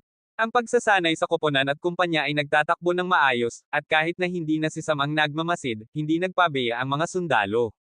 Sa huli, sino ang gustong tanggihan ang pag-unlad ng kanilang kakayahan sa pamamagitan ng pagiging tamad? Ngayon, ang mga koponan ay mas masigasig na nagtatrabaho at ngayon ay nagtatarget sila sa mga naglalago sa Great Realm. Siyempre, hindi madaling talunin sila, ngunit karamihan ay sinusubukang panatilihin ang kanilang teritoryo laban sa kanila. Hindi imposibleng talunin sila, ngunit ang mga naglalago sa Great Realm sa militar ay hindi ordinaryong tao, mayroon silang mataas na karanasan. Kaya, ang mga laban ay medyo mahirap, at ang tanging layunin ng mga koponan ay palakasin ang oras ng kanilang laban at dagdagan ang pinsalang dulot sa kalaban. May kumpiyansa silang kung dalawang koponan ang sasali, maaari nilang talunin ang naglalago sa Great Realm. Matapos ang ilang araw na pagmamasid, naramdaman ni Sam na maaari na niyang simulan ang susunod na mga proyekto sa kanyang schedule. Ang una ay gumawa ng uniforme para sa mga miyembro ng batalyon. Ang pangalawa ay ilang advance na paghahanda para sa yugto ng negosyo ng kompetisyon, at may kinalaman ito sa impact crystal. Pumasok siya sa tore at tiningnan ang toneladang impact crystal sa sahig. Halos magkakaroon na siya ng sakit ng ulo sa pagtingin dito, ngunit nang alalahanin ang mukha ng general at lahat ng kanyang kalokohan, hindi naramdaman ni Sam na mahirap ito. Ang kailangan niya lang gawin ay gawing mas madali ang proseso sa pamamagitan ng paggamit ng iba't ibang bagay, at ang pinakamagandang bagay para sa kanya ngayon ay ang methane gas at pagbuo ng hurno na makakatulong sa kanya na ay proseso ito. Ngunit sa pagtingin sa dami ng pagkonsumo ng gas, iniisip ni Sam kung dapat niyang dagdagan ang pagkuha ng mga hayop na uri ng apoy para magamit ang kanilang dumi. Kaya, lumabas siya ng kampo, at matapos suriin ang bayan at makita na walang magagawa siya, may isang pagpipilian na lang siya, pumunta sa Golden Horse Trading Company. Nagbigay siya ng order para sa maraming Blazing Earth Bull. Kahit na ang ibang uri ay maaaring magbigay sa kanya ng katulad na gas o magproduksyon ng methane, ang pagpapakain at pag-aalaga sa Blazing Earth Bull ay medyo madali dahil sila ay mababang antas at marami ang kanilang dumi. Nalilito ang kinatawan tungkol sa lokasyon ng Blazing Earth Bull, at masayang sinabi ni Sam ang tungkol sa Lava Rock Village. Nang marinig ang distansya at ang halaga ng transaksyon, lumabas ang manager ng Golden Horse Trading Company na pamilyar kay Sam. Matapos tiyakin na seryoso si Sam at hindi siya nagtatawanan, kuryosong tanong ng manager. Maaari ko bang malaman kung ano ang gagawin mo sa mga hayop na ito? Gusto ko ang kanilang karne. May problema ba? Nang sagutin ni Sam ganito, hindi alam ng manager kung ano ang sasabihin. Pagkatapos ay umuubo siya ng awkwardly at tanong ang iba pa. Artisan Sam, interesado ka bang makipagkalakalan sa amin ng pangmatagalan? Tulad ng ano? Energy cells. Ngumisi si Sam at sinabi, bakit mo tinatanong ngayon? Hindi ba nagbunga ang mga resulta mula sa mga eksperimento? Akala ko magagalit ka sa akin para sa pinsalang dulot ng pagsabog, ngunit sa halip ay hinihikayat mo akong makipagkalakalan. Nang marinig ang mga salitang iyon, napatigil ang manager. Dahil ang pagsabog ay talagang gumawa ng malubhang pinsala sa kanila. Isang artisan, formation master, at inscription master ang malubhang nasugatan dahil sa pagsabog. Ngunit hindi niya nagawang magreklamo kay Sam. Sa huli, binayaran ni Sam ang gamit ang mga energy cell na iyon, ngunit sinubukan nila itong kopyahin at nabigo. Ito ay naghahanap na ng problema para subukang kopyahin ang likha ng isang scholar artisan at kumita. Hindi walang kabuluhan ang Artisan Tower. Ngunit kung nagtagumpay sila, magkakaroon sila ng bargaining chip kay Sam. Dahil alam na nila ang proseso ng paggawa, maaari nila itong gamitin para pilitin si Sam na makipagtulungan sa kanila. Ngayon, nang marinig ang mga salitang iyon matapos ang pagkabigo at pagkatalo, lubos siyang nahiya. Ibig sabihin, alam ni Sam na gagawin nila ito at haharapin nila ang pagsabog. Hindi inalala ni Sam ang kanyang ekspresyon at sinabi, hindi ngayon. Maaari ko itong isipin sa hinaharap sa loob ng ilang buwan. Tiyakin mong maayos ang paghahatid ng Blazing Earth Bulls. Marami akong gawain para sa kanila. Umalis si Sam at bumalik sa kampo.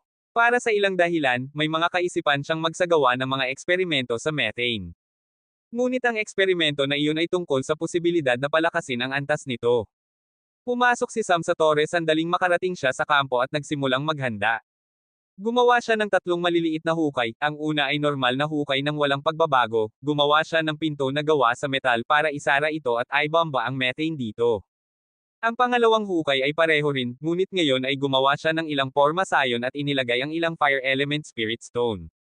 Ang pangatlong hukay naman, gumawa si Sam ng manipis na lining ng fire energy cell sa loob nito at ibomba ang gas habang isinara ang tuktok. Gusto niyang makita kung may mga pagbabago sa gas. Pagkatapos ay pumunta siya sa ikalawang palapag para gumawa ng kagamitan para sa kanyang bagong produkto. Tungkol sa uniforme para sa mga sundalo, maaari niyang gawin iyon kapag nababagabag siya. Kaya, nanirahan si Sam sa kanyang tore sa loob ng ilang buwan, lumalabas lamang paminsan-minsan. Iniiwan niya ang lahat ng pagsasanay kay Watt at Marian, na ngayon ay nangunguna sa listahan ng ranggo. Sa araw na pumasok si Sam sa tore para sa susunod na produksyon, nagsimula rin si Philip at Jack na gumawa ng ingay sa lungsod. Naramdaman ni Kelly na hindi siya kasing husay nila. Matapos muling buksan ang restoran at alisin ang balat ng unang tao sa pinakakakaibang paraan, nabawasan ang gulo sa ilang araw. Ngunit sandaling nagsimula ng umangat ang kanilang negosyo, hindi na nakapaghintay ang ibang koponan. Nagsimula silang gumalaw, at sa isang partikular na gabi matapos isara ang restoran. Si Philip, Jack, Kelly, kasama ang mga tauhan, ay nagsimulang lumakad patungo sa ari-arian. Pagsabog. Narinig ang pagsabog, ngunit walang apoy, sa halip ay ang pader ng gusot ang bumagsak sa kanila. Kahit na hindi sila masasaktan ng mga labi, maaaring maapektuhan ang kanilang paningin at mabaigo ang kanilang espiritual na pakiramdam. Pagkatapos ay biglang kumislap ang mga anino habang maraming tao ang nagsimulang umatake sa kanila. Ang mga pag-atake ay hindi nakamamatay, ngunit tiyak na magkakaroon sila ng malaking pinsala. Ngunit matapos mawala ang alikabok, nagulat ang 10 tao na dumating. May ilang formation disc na inihagis sa paligid ng grupo ni Philip. Ang mga disc na iyon ay sapat na para iwasan ang 3 beses na pag-atake na kanilang ginawa. Ito ay ganap na labis na pagprotekta. Tiningnan ni Philip at Jack si Maki at ang mga tauhan, at matapos tiyakin na maayos sila, medyo nakahinga sila ng maluwag. Lumingon si Philip sa ibang grupo. Sa 10, ang 5 tao ay mula sa pangalawang koponan ng Southern Star City, ang 5 ito ay mga anak ng Maharlika. Sa totoo lang, sa bawat koponan, ang mga piling tao ay nanatili para sa negosyo at ang iba ay ipinadala sa militar. Parang may kinalaman ang general dito. Ang 5 ito ay mga anak ng Maharlika, at ang iba ay kanilang mga tauhan na parehong edad mula sa kanilang pamilya. Ang mga batang ito ang pangunahing nagtatarget sa kanila. Ang unang koponan ng Southern Star na pinamumunuan ni Nicholas ay hindi nakikialam sa mga hidwaan. Ngunit ang pangalawang koponan ay hindi lamang gumamit ng kanilang ugnayan mula sa kanilang pamilya kundi ginawa ring mahirap ang mga potensyal na banta. At ang pagkain na ginawa ni Maki ay malaking potensyal na banta para sa kanila. Gustong nilang kunin si Maki at ang kanyang mga tauhan, ngunit matapang nilang tinanggihan ito. Maaaring interesado lang si Maki sa pagluluto, ngunit alam niyang ang kanyang tagumpay sa pagpapabuti ay pangunahing dahil sa mga bagong recipe na ibinigay ni Sam. At hindi niya plano na itigil ang kanyang pag-unlad. Kung siya ay tapat, marahil ay may pagkakataon na bibigyan siya ni Sam ng mas maraming recipe para palakasin ang kanyang kasanayan. Ngumiti si Philip sa 10 tao. Hindi ito ang unang pag-atake sa kanila, ngunit hindi pa dumating ang mga anak ng Maharlika noon. May 10 tauhan noon, at laban ni Jack sila ng mag-isa. Sila ay malinaw na mga piling tao, at nahirapan si Jack. Hindi makatulong ng husto si Philip at Kelly.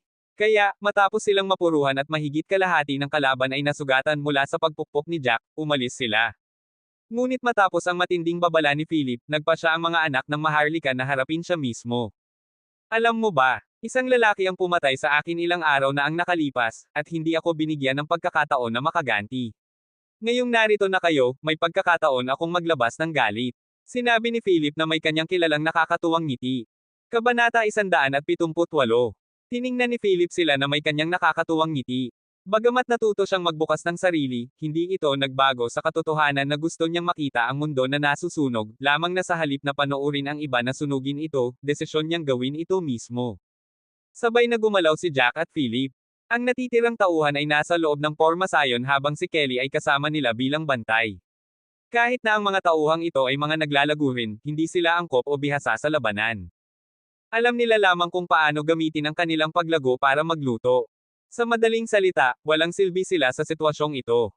Tinutukoy nila ang 10 tao na nakapalibot kay Jack at Philip. Ilang beses pa kailangan ninyo ng aral. Hindi ninyo ba kayang maging mas masunurin at manatili lang? Sa huli, may katayuan kayo, gusto ninyo bang abutin ang higit sa nararapat sa inyo? Hindi ninyo karapat-dapat ang mga hinaharap na pagkakataon na ibinibigay ng kompetisyong ito. Sinabi ito ng pinuno ng koponan. Hindi pinansin ni Jack at Philip ang tanong. Ang mga mapagmataas na tanga na ito ay karaniwang matitigas ang ulo, mahirap silang kumbansihin. Abala sila sa pagtatalo sa kalaban, at sandaling matapos magsalita ang pinuno, isang katawan ang lumipad patungo sa kanya na muntik niyang iwasan. Ngumisi si Philip sa kanya, ngunit patuloy na gumagalaw ang kanyang mga kamay at paa habang nakikipaglaban sa isa pang tauhan. Sa pagkakataong ito, sunod-sunod na sumuntok si Philip. Nakikita ng lahat sa paligid ang mga patak ng likidong metal na lumilipad at ang balat na unti-unting lumalabas habang ang mga damit ay nagiging abo. Ang natitirang tao na balak na umatake ay kusang tumigil. Nakikita nila ang likidong metal na pumapasok sa balat ng mga paa at kamay ng kanilang kasama. No. Maraming uri ng malalakas na paghihirap ang lumalabas mula sa bibig ng lalaki. Sa wakas, hinawakan ni Philip ang lalaki at itinapon patungo sa pinuno. Nang bumagsak ang katawan, nakikita nila ang isang patong ng pulang metal na natigas sa mga paa at kamay. Hindi nila napigil ang manginig sa walang awa na pagkilos. Ang lahat ng bahagi ng kanyang katawan ay buo, ang kanyang espiritual na core ay hindi nasaktan, ngunit hindi na siya makakatayo at makakapaglakad. Kahit na magpaka-surgery siya, malaki ang pagkakataon na mabaigo ito. Ano ang magagawa ng mga manggagamot? Hindi nila maaaring direktang alisin ang patong ng metal. Kung nasa labas lamang ito, maaari pa silang may pagkakataon, ngunit kung ang likidong metal ay pumapasok sa mga butas ng balat at umabot sa mga hibla ng kalamnan, napakahirap na ang sitwasyon. Kailangan nilang putulin ang mga paa at kamay at palakihin muli. Ngunit handa bang gumastos ng maraming pera ang mga pamilyang maharlika para sa isang tauhan? Maaaring isipin ng isa ang isyong ito. Habang nagtataka sila sa pag-atake ni Philip, hindi rin maayos ang kalagayan ng pangalawang grupo na tatlo na nakipaglaban kay Jack. Inikali ni Jack ang kanyang espada sa suntok na paparating. Ang itim na meteorite sword ay tumaga sa kamao at patuloy na tumaga hanggang sa balikat. Ang buong braso ay nahati sa dalawa, ang isang piraso ay nakakabit pa rin sa katawan, ang isa naman ay nasa lupa. Isang malakas na sigaw ng sakit ang lumabas na nakakuha ng pansin nila kay Jack. Galit ang mukha ni Jack, marahil ay marami siyang pinaghihigpitan na galit. Sa mga nakaraang sitwasyong pareho, kailangan niyang harapin ang maraming panganib. Hindi niya maaaring pumatay sa lungsod para tapusin ang laban, kahit na sabihin niyang pagtatanggol sa sarili, ang kabilang panig ay may awtoridad, at hindi niya makakalusot. Para sa kanya, mas madaling pumatay kaysa sa pigilan ng mga suntok, lalo na kapag nakaharap sa 10 o higit pang tao na itinuturing na mga piling tao. Ang sitwasyon ay mas mahirap dahil kailangan niyang magtanggol ng ganap para iligtas ang mga tauhan. Ngayon, maaari na niyang ilabas ang lahat. Nang alaala niya kung paano nagbago si Philip matapos ang pagpukpok ni Sam, iniisip niya kung dapat niyang pukpukan na lang ito noon. Ngunit matapos makita ang laban ni Philip, hindi na siya sigurado. Ang mga tauhan ay agad na natapos, ngunit ang natitirang 5 anak ng maharlika ay nandito pa rin. Sandaling bago sila tumakas, nakita nila si Philip na nag-activate ng formation disc. Ito ay isang uri ng pormasyong naghihigpit na lumalikha ng hangganan na hindi nagpapalabas ng mga tao sa loob at hindi nagpapapasok ng mga tao sa labas. Inhiram ni Philip ang mga formation disc na ito kay Watt. Tungkol sa kung saan nakuha ni Watt ito, malinaw na. Nang makita ito ng mga anak ng maharlika, lumubog ang kanilang puso. May dalawang paraan lamang para malampasan ang sitwasyong ito, ang una ay hanapin ang mga butas sa Porma Sion na nangangailangan ng maraming kaalaman sa Porma Sion, at ang pangalawa ay sirain ang formation disc na pareho lang sa pag-atake kay Philip at Jack. Titingnan ko ang Porma Sion, kayo na ang magpahaba ng oras. Sinabi ng isa sa 5 na tila formation master at nagsimulang obserbahan ang Porma Sion. Mula sa lakas na inilalabas nito, malinaw na ito ay rango 2 na Porma Sion, kaya may kumpiyansa siya. Ngunit matapos tingnan ang mga node na pansamantalang nabuo, nagtataka siya. Habang sinusubukang unawain ang istruktura ng node ng Porma Sion, biglang naramdaman niya ang pagbabago ng lakas at ang mga node ng Porma Sion ay lumipat. Nagulat siya sa lugar. Hindi niya alam kung ano ang nangyari. Samantala, ang grupo na nakaharap kay Jack at Philip ay hindi gumalaw. Dahil ang kanilang dalawang kalaban ay nakatayo lang ng walang galaw, hindi rin sila gumalaw. Sa huli, alam nila na hindi nila kayang talunin ang dalawa, at kontento na sila kung walang laban. Tungkol sa kung bakit relaksado si Philip at Jack at hindi gumalaw, may kumpiyansa silang hindi nila makakalusot. Sa huli, nakikita nila si Sam ng malapitan. Ang lalaking iyon ay hindi kailanman nag-iiwan ng butas sa anumang ginagawa niya, kung gumagawa, nagwawasak, nagpaplano laban sa iba, lahat. Palagi niyang inisip ang lahat ng posibleng senaryo at lahat ng posibleng solusyon para sa bawat senaryo. Maliban kung ang kalaban ay mas matalino sa kanya sa paggawa ng mga plano, hindi nila matatalo ang kanyang estratehiya. Kaya, ang isang taong ganito ay maaari bang makaligtaan ang mga butas sa mga Porma Sion. Tiyakin ni Sam na ang kanyang mga Porma Sion sa parehong antas ay hindi matatalo. Kung gagamitin niya ang mga bandila ng Porma Sion, maraming patong ang magiging hadlang na magpapahina sa lakas ng kabilang panig. Tungkol sa mga formation disc, ang daan-daang eksperimento ni Sam ay hindi walang kabuluhan. Tiyakin niyang ang mga node ay hindi mananatili sa parehong lugar ng higit sa 10 segundo. Kung kayang sirain ito ng kabilang panig sa 10 segundo, ipapahayag niya ang kanyang paggalang. Sinubukan talaga ni Philip at Jack na lumabas sa Formasayon matapos makuha ito kay Watt. Hindi nila alam kung paano i-decrypt ang Formasayon, kaya sinubukan nila ang puwersa sa mga node, ang pinakasimpleng paraan ngunit nagdudulot din ng pagtugon sa tao. Ngunit sinubukan nila pa rin ito, at si Philip ang may pananagutan para dito. Ang resulta ay malubhang pagtugon sa kanila matapos ang lahat ng uri ng pagsubok. Sinubukan nila ang maraming paraan, ngunit kadalasan ay nabibigo sila sa unang hamon, ang pagtukoy sa mahinang punto ng node. Matapos makita ang kanilang walang kabuluhang pagsisikap, sinabi ni Watt na walang sinumang nasa novice stage ang makakapalampas sa Formasayon. Kaya, sa kasalukuyang sandali, relaxado sila. Ang 4 na anak ng Maharlika ay may pag-asa at nakahinga ng maluwag nang makita na hindi gumalaw si Philip at Jack, ngunit nang walang tugon mula sa kanilang kasama, tiningnan nila siyang nagtatakbo palibot ng Formasayon na may malungkot na ekspresyon na nagdulot sa kanila ng kawalan ng pag-asa. Ano ang ginagawa mo? Tanong ng pinuno ng koponan na may kunot-noo. Natatakot siya sa loob, ngunit sinusubukan niyang itago ito. Hindi ko ito magagawa. Kakaiba ang pormasyong ito. Sinabi ng lalaking may pananagutan sa pag-unawa sa Formasayon habang tumigil sa paggalaw at umupo sa lupa. Ubo-ubo. Lumipat ang pansin ng lahat kay Philip nang umubo siya. Nang makita ang kanyang masamang ngiti, sinabi ng pinuno ng koponan. Mas mabuting palayasin mo kami. Hindi mo alam ang kahihinatnan kung gagawin mo ang anumang bagay sa amin. Ang aming mga pamilya ang may awtoridad dito, kahit na henyo ka, hindi ka makakaligtas ng walang pinsala. Hindi nagsalita si Philip at tiningnan lang siya na may parehong masamang ngiti. Patuloy na nagmumura ang pinuno sa kaba. Mas mabuting palayasin mo kami. Dapat mong palayasin kami, kung hindi ay magkakaroon ka ng problema. Sa lalong madaling panahon, ang kanyang mga banta ay naging pagmamakaawa. Pakiusap, palayasin mo kami. Pakiusap, palayasin mo ako ng isa. Ano ang gusto mo para palayasin mo ako? Sa wakas ay tumugon si Philip, ngayon ay nagsisimula na tayong makipagkalakalan. Kabanata 179.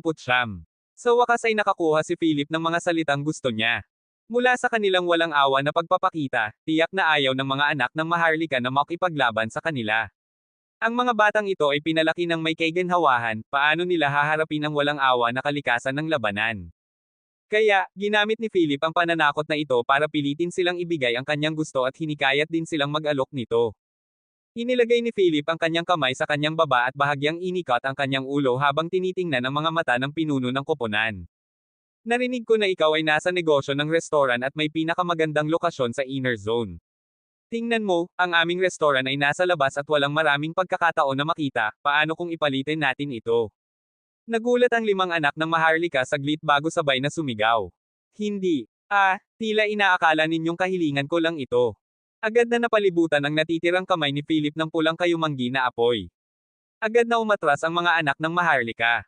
Kaibigan, ayaw kong gumawa ng hindi kinakailangang pinsala sa inyo. Sa totoo lang, madali akong kausap at ako ang pinakapalakaibigan sa aming grupo.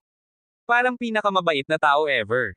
Nang tumigil siya dito, tiningnan ng lahat ang tauhang nasira ang mga paa at kamay, pagkatapos ay tiningnan si Philip. Oh, sige na, dapat ninyong kalimutan ang mga maliliit na detalye na iyon. Nakikita ninyo ba ang aking kaibigan doon? Parang isang maniac sa espada, hindi siya makakatulog kung hindi niya natutuktok ang isang bagay araw-araw. Itinuro ni Philip si Jack habang sinasabi ito. Matapos ang maikling paghihinto, sinabi niya. May isa pang lalaki na nagngangalang Sam na nasa militar ngayon. Maaaring hindi ninyo siya kilala, ngunit hayaan ninyong sabihin ko sa inyo, malaking gago siya. Hindi niya alam kung paano ngumiti. Palagi siyang may poker face at pumatay ng walang pag-aalala. At alam ninyo ba ang mas masahol pa? Ang mga taong pinukpok niya ay walang pagkakataon na makipag-usap o magpaliwanag. Kahit ang kanilang mga magulang ay mahihirapan silang kilalanin. Sobrang masama siya at dugo ang kanyang inaatupag. Wala siyang interes sa mga babae, at pinaghihinalaan ko na bakla siya, at mas malakas pa siya kaysa sa akin. Kaya, isipin ninyo, kung siya ang inyong nakaharap sa halip na ako, ano ang mangyayari sa inyo? Tingnan ninyo ang inyong sarili, mga gwapo at malinis kayo. Ubo-ubo. Halos mabulunan si Jack at Kelly sa mga salita ni Philip. Ang mga bola mo ba ay gawa rin sa metal? Direktang tanong ni Jack. Nagulat siya sa lakas ng loob ni Philip. Iniisip niya kung narinig ito ni Sam, pupukpukan niya si Philip at pilitin siyang makipagtalik sa mga lalaki. Batay sa paraan ni Sam at tiyakin niyang maghihiganti, malaki ang pagkakataon na mangyayari ito. Philip, tiyakin mong hindi marinig ni Sam ang mga salitang ito, kung hindi, hindi natapos ni Jack ang mga salitang ito. Samantala, lubos na nahiya si Kelly. Iniisip niya si Sam at ang mga salita ni Philip, ang gwapo at walang awa na lalaki ay hindi tumutugma sa mga salita ni Philip. Kahit na siya ay gustong hampasin siya. Ngunit ang 5 anak ng Maharlika ay may ibang kaisipan. Hindi nila nakilala si Sam, at mula sa seryoso at nag-aalala na ekspresyon ni Philip, naramdaman nila na hindi siya nagsisinungaling, na nagdulot sa kanila ng pangamba. Hindi pinahintulutan ni Philip silang mag-isip pa bago magdagdag. Hindi lang para sa akin ito. Alam ninyo, si Sam ang pinuno ng aming grupo, at kapag iniuulat namin ang mga bagay na ito, kailangan nating sabihin na ikaw ang gumawa ng gulo. May mataas na katayuan siya at napakagalit niya. Maaaring hindi ninyo alam, ngunit siya ay Rango 5 na artisan. Kaya, kung hahabulin niya kayo, kahit ang inyong mga pamilya ay hindi makakatulong. Kaya, kung ipalitin ninyo lang ang lokasyon sa amin, makakapagpas siya akong sabihin sa kanya na ang restoran ay ang kabayaran ninyo. Ano sa palagay ninyo? Nang isipin ng 5 anak ng Maharlika ang kahihinatnan kung ang Rango 5 na artisan ay magtutok sa kanila at ang taong iyon ay may kakaibang posture, hindi na nila inisip pa ang higit pa, at agad na kinuha ng pinuno ang titulo ng pagmamay-ari ng restoran. Matapos ang kalahating oras, lumalakad pa uwi si Philip at ang iba. Masaya si Philip habang sumisipol habang tiningnan ang rolyo sa kanyang kamay, ito ay ang titulo ng pagmamay-ari ng restoran na pag-aari ng koponan ng mga anak ng Maharlika. Talagang malaking kalakalan ang kanyang ginawa ngayon, pagkatapos ay biglang naalala niya ang isang bagay at tiningnan ang natitirang tao, lalo na si Jack at Kelly. Sa palagay ko, hindi natin kailangang sabihin ang mga detalye ng insidenteng ito kay Sam. Maaari na lang niyang sabihin na nakakuha tayo ng bagong restoran bilang kabayaran ng mga anak ng Maharlika. Tungkol sa iba, sabihin na lang nating walang ano. Sa huli, abala siya sa pagsasanay ng batalyon. Sinabi niya na may kanyang kilalang walang hiya ng ngiti. Yumingal si Jack nang may pagkakahiya. Ano, hindi mo ba nakita ang anumang mas marangal na dahilan? Naglakas ka ng loob na magsalita ng mga salitang iyon tungkol sa kanya, maghintay ka na lang, tiyak na matagal ka na sa kama. Hindi rin napigilan ni Kelly na asarin siya, maghihirap ka. Tandaan ko pa rin kung paano niya pinukpukan ka hanggang sa masira ang iyong damit. Ngayon ay makukuha mo na ito. Ngunit inaasahan ko ang reaksyon ni Watt.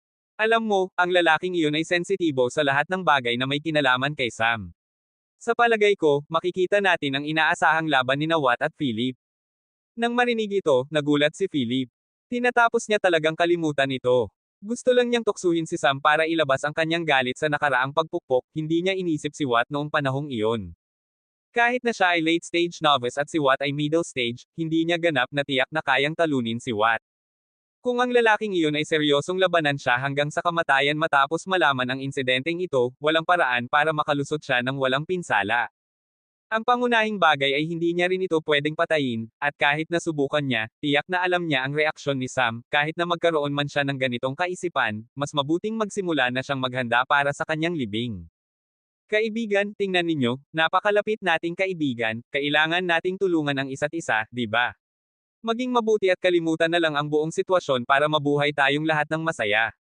Paano ang panukalang ito? Walang hiya niyang hiningi tulong matapos isipin ang sitwasyon. Ha. Tumawa ng malakas si Jack at Kelly. Pumunta sila sa ari-arian habang tumatawa at nag-uusap. Ito ang unang pagkakataon na ang grupo ay nagpakulay sa mahabang panahon. Nang tanggihan ni Sam ang kanilang kahilingan na tumulong at hindi binigyan sila ng anumang mungkahi, nagsimula silang magpanik. Naramdaman nila na pinagtutulungan nila si Sam at pagod na siya rito, kaya inabandonan na niya sila. Sa totoo lang, ganito ang iniisip ni Kelly at Jack. Ngunit walang sila kagalit, sa huli ay halos totoo na iyon. Talagang malaki ang tulong ni Sam sa kanila, at ngayon ay abala siya, kaya tiyakin niyang tinanggihan niya. Ngunit matapos ang pagpukpok kay Philip, naiintindihan nila ang tunay na nangyayari. Hindi pagod si Sam na tumulong sa kanila, pagod na siya tumulong sa kanila kapag hindi nila ibinibigay ang kanilang buong pagsisikap. Ngayon, nang malutas ang lahat ng walang si Sam, sa wakas ay nakahinga sila ng maluwag. Noong una, ang mga tauhan ng general ay nagharang sa kanila at pinalugi sila ng unang kalamangan. Pagkatapos, nalutas ni Sam ang isyu ng general, at ang ibang koponan ay nagsimulang atakihin sila. Wala silang tamang lugar para sa restoran. Ngayon, nalutas ni Philip ang isyu. Noong gabi, hindi pumunta si Philip at Kelly sa likod bahay ng Impact Crystal. Si Watt ay nagtatrabaho sa bagong makinaryang pangkolekta ng impact crystal ni Sam. Mas madali na ang proseso, at maaari niya malayang magtanim ng mineral. Kahit na ang mga hayop ay nagtatrabaho. Kaya, maaari silang magpahinga paminsan-minsan at hindi na kailangang magtrabaho araw-araw. Kasalukuyang araw, ang inner zone ng lungsod, lalo na ang business zone kung saan karaniwang nagtatakbo ang mga restoran, ay nagkaroon ng kaguluhan. Matapos ang restoran na malaki kaysa sa kanilang dating restoran at isa sa pinakamalaki sa buong kalye, kasama ang masikip na lokasyon, sa madaling salita, ang restoran na ito ay isa sa pinakaangkop at kumikitang restoran sa lungsod, ay inilipat kay Philip at sa kanyang koponan. Paano niya bibigwin ang pagkakataong ito? Dinala niya si Maki at ang mga tauhan para maghanda para sa isang malaking muling pagbubukas. Pagod na sila sa pagbubukas at muling pagbubukas ng mga restoran, kaya inaasahan nila na ito ang huli at makakapagkakitis sila ng tubo sa negosyong ito. Gumawa sila ng malaking ingay sa pamamagitan ng malalakas na anunsyo na nagdulot sa mga anak ng Maharlika na halos samuka ng dugo sa galit. Sa huli, ito ang kanilang restoran. Gumawa pa si Philip ng matapang na pahayag na ang kanilang pagkain ay ang pinakakakaiba sa buong Southern Star. Siyempre, ang mga matapang na pahayag na iyon ay nakakuha ng pansin ng mga customer, ngunit nagdulot din ito ng pagkainis sa mga may-ari ng natitirang restoran. Dahil mahirap na sila dahil sa paglahok ng mga kandidato, at sa lahat ng kandidato, ang koponan na ito ay tila ang pinakamahirap. Ang konklusyong ito ay lalong patunayan sa lasa ng pagkain na talagang pinakakakaiba. Hindi nila ito natikman noon pa man. Sa ganitong paraan, ang negosyo ng koponan ay bumalik sa tamang landas. Kabanata 180. Ang mga araw ay lumipas. Sa lungsod, medyo mapayapa ang negosyo ni Philip at ng iba. Ang mga manggagawa ng gulo ay hindi nang ahas na lumitaw sa restoran habang nagtatakbo ang negosyo, dahil sa mga unang araw, ang mga pumasok ay napinsala ng husto na nais nilang maging lumpo o kahit na mamatay. Ang mga psikopatikong parusa ng 18 taong gulang na bata ay lubos na ikinalat sa mga kandidato at mga manggagawa ng gulo na nagtatrabaho para sa pera. Ang pinakatakot ay tiyak na ang 5 anak ng Maharlika, hindi nila kahit na nang ahas na tumingin sa restoran. Bagamat galit ang kanilang mga magulang, hindi nila nang ahas na gumalaw o utusan ang sinumang gumawa ng isang bagay dahil pinagmamasdan sila ng duke. Kaya, kailangan nilang lamang ngumunguya at lunokan ang puot. Ngunit ang kanilang mga anak ay hindi naisip pa man ang paraan para maghihiganti, at ang takot na iyon ay pangunahing nagmula sa pag-iisip na mapupunta sila sa kamay ni Sam. Kahit na minsan ay inaatake, binabanta, at kahit na inatake si Philip at ang iba labas ng oras ng negosyo, nakayanan nila ito, at matapos ang isang buwan ng pagsisikap, nabayaran nila ang kanilang mga pagkatalo at nagsimulang makita ang ilang tubo na mas malaki kaysa sa kanilang inaasahan. Sa mga sumunod na buwan, halos walang kaganapan ang kanilang buhay maliban sa mga pagsulong sa paglago. Pumasok si Philip sa peak stage ng novice habang si Jack ay nasa ika-8 stage na pareho kay Watt. Si Kelly naman ay malapit nang makapasok sa late stage ng novice mula sa middle stage. Ngayon, isang buwan na lang ang natitira bago ang pagpapalitan ng tungkulin. Habang mapayapa ang labas ng kampo, ang loob ng kampo, lalo na ang batalyon ni Sam, ay puno ng lakas para sa labanan. Isang buwan na lang para sa digmaan, at ang pangunahing focus nito ay ang mga kandidato, at sa mga kandidato, si Sam ay mas espesyal dahil siya ay isang commander ng batalyon. Ang mga sundalo ng kanyang batalyon ay lubos na masigasig kumpara sa ibang sundalo. Dahil ang mga resulta ng kanilang pagsasanay ay nagbigay sa kanila ng kumpiyansa. Tiyak silang makakapanalo ng digmaan dahil kahapon ay ipinaliwanag ni Sam sa kanila na sila ay may pananagutan lamang sa pagtatanggol sa isang bayan sa hangganan at ang kanilang mga kalaban ay isang batalyon lamang ng mga sundalo. Kapag nakaharap ang mga pantay na kalaban, hindi takot ang mga taong ito. Ang bawat sundalo ay binigyan ng uniforme na may kanilang pangalan na inukit kasama ang kanilang numero ng kumpanya, numero ng koponan, at isang numero na nagpapahiwatig ng kanilang posisyon sa koponan. Pareho ang uri ng kanilang uniforme, at ang pangunahing pagkakaiba ay ang kulay. Ang bawat kumpanya ay binigyan ng ibang kulay na uniforme.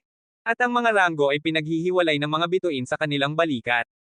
Ang kanilang mga uniforme ay karaniwang batay sa damit ng modernong sundalo, ngunit ang mga bulsa ay karaniwang binawasan dahil kakaunti ang pangangailangan para sa mga ito. Ang bawat sundalo ay gumagamit ng special ring, kaya walang alalahanin tungkol dito. Ang kanilang mga uniforme ay komportable at stylish kumpara sa kanilang dating uniforme. Naramdaman nila ang pagmamalaki at pagkakaisa matapos isuot ito. Tumayo si Sam sa entablado at sulyapan ang mga sundalo na nakatipon. Naramdaman niya ang kanilang pagnanasa na makipaglaban mula doon, ngumisi siya at malakas na sinabi. Ang ating paglalakbay patungo sa bayan sa hangganan ay magsisimula ngayon dahil ito ay isa sa pinakamalapit na hangganan sa Southern Star City. Ang bayan na ating pagtatanggol ay ang Red Rock Canyon Town. Ang bayang ito ay pinaghihiwalay sa ating kaaway na imperyo ng malaking Red Rock Canyon. Harap nating haharapin ang ating mga kalaban dahil kakaunti ang puwang para sa mga estratehiya. Ngunit naniniwala pa rin ako sa mga sundalong aking sinanay. Gusto ko ng isang napakalakas at malinis na tagumpay. Kahit na may isang batalyon na sundalo tayong haharapin, ayaw kong maghintay doon ng maraming araw. Gusto ninyo bang manatili sa bayan sa hangganan?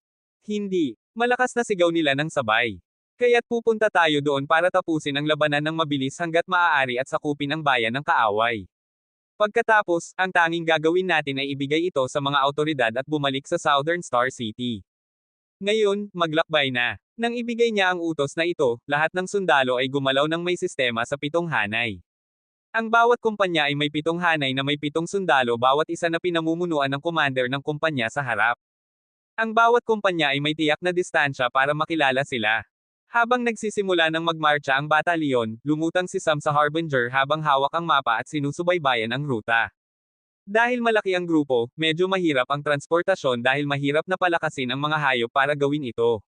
Iniisip ni Sam kung dapat niyang gumawa ng mga truck para kumita. Maaari niyang bawasan ang bilis, at ang tanging pangangailangan ay ang espasyo at kakayahang lumipat.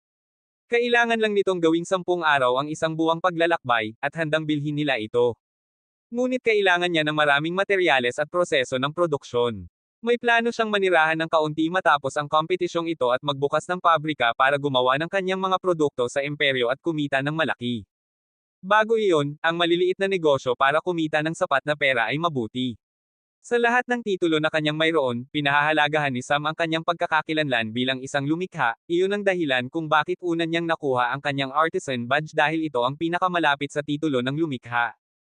At ano ang pinakakailangan ng isang lumikha? Ang kanyang mga likha ay dapat gamitin para sa pinakaangkop na layunin at pahalagahan para sa kanilang sanhi. Kung makakakuha siya ng pera mula sa pagtugon sa pangangailangang ito, iyon ang pinakamagandang senaryo. Kaya, para ngayon, kailangan niyang harapin ang kompetisyong ito bago siya makatuon sa negosyo. Ang paglalakbay patungo sa bayan sa hangganan ay magtatagal ng mga 27 araw sa paglalakad. Kahit na ang natitirang rehimyento ay nagpapadala ng kanilang mga tropa sa kani-kanilang kampo. Matapos ang mga rehimyentong ito ay lumipat sa kampo, saka lamang babalik ang kasalukuyang militar sa hangganan sa pangunahing base. Ngunit sa lahat ng tropa, ang batalyon ni Sam ay gumawa ng malaking ingay, ang 500 sundalo na gumagalaw ng may sistema ay hindi isang bagay na madalas na nakikita ng mga tao. Ang kanilang porma sayon, mga nakakatakot na paggalaw, kasama ang mga uniforme at ang pare-parehong tunog ng mga hakbang na nasa pagkakasundo ay nagpapapawis sa mga tao mula sa malayo. Ang lahat na ito ay tila kahanga-hanga sa mga tao habang pinapanood nila ang hukbo na dumadaan. Malapit na, kumalat ang balita, isang espesyal na batalyon ang nagmarcha ng may porma sayon patungo sa bayan sa hangganan, at ang kanilang commander ay lumulutang sa kanilang itaas. Ang pinaka-nagulat ay ang Duke at General Spark. Hindi nila inakala na kayang sanayin ni Sam ang isang batalyon na sapat na malakas para harapin ang tropa ng kaaway. Iyon ang dahilan kung bakit nila inilagay ang lahat ng mga tao na ayaw nila harapin sa batalyon ni Sam. Sa madaling salita, ito ay isang batalyon na gawa sa cannon fodder. Ngunit ang katotohanan ay malakas na nagpalamon sa kanila. Ayon sa kasunduan, hindi nila dapat kopyahin ang mga paraan ng pagsasanay ni Sam, ngunit hindi iyon humadlang sa kanila na obserbahan sila. Nang ang batalyon ng mga sundalo ay gumawa ng ingay sa pamamagitan ng paghahaman sa mga sundalo sa lahat ng dako, sa wakas ay naiintindihan nila na ang sitwasyon ay hindi talaga ang kanilang inakala.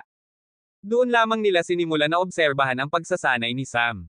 Ang lahat ng kanyang mga paraan ay hindi karaniwan. Lalo na ang drill training ay hindi kahit na may kahulugan. Ang ibang paraan ng pagsasanay ay tila hindi espesyal kahit na hindi karaniwan. Ngunit ang mga resulta ay nagsasabi ng iba. Ang mga labanan ng koponan ay isa sa mga bagay na pinakakinaiinisan nila. Dahil walang koponan sa hukbo ang kayang talunin ang isang koponan mula sa batalyon ni Sam. Noong una, mayroon pa silang ilang panalo, ngunit matapos ang ilang araw, walang panalo na masasabi, at ang pinakamasahol pa ay ang koponan ni Sam ay gumamit lamang ng pinakasimpleng mga galaw at hindi man lang umatake ang lahat ng miyembro ng koponan. Ito ang nagpahiya sa Duke sa taya na kanyang ginawa. Ang pangunahing layunin ay ang mamatay si Sam sa labanang ito, at kung mangyayari iyon, wala na silang dapat alalahanin. Kahit na hindi mamatay si Sam, kung siya ay Tal'Anada, maaari niyang gamitin ang puntong iyon para pilitin si Sam na tapusin ang puot. Sa mga nakaraang buwan, nakahiga si Jim sa kama ng walang paggamot. Ang pinuno ng pharmaceutical tower ay hindi man lang pinansin ang duke, at ang huli ay walang karapatang pilitin siya. Kaya, ang tanging maaari nilang gawin ay umasa na Tal'Anada si Sam o mas mabuting mamatay. Ngunit ang mga sundalo ay tila napakahusay na sinanay at isang puwersang dapat tandaan. Ito ang nagpahirap sa mga bagay, at ngayon ay maaari na lang niyang hilingin na ang hukbo na ipinadala ng kaaway na duke ay napakalakas at kayang talunin ang batalyon ni Sam.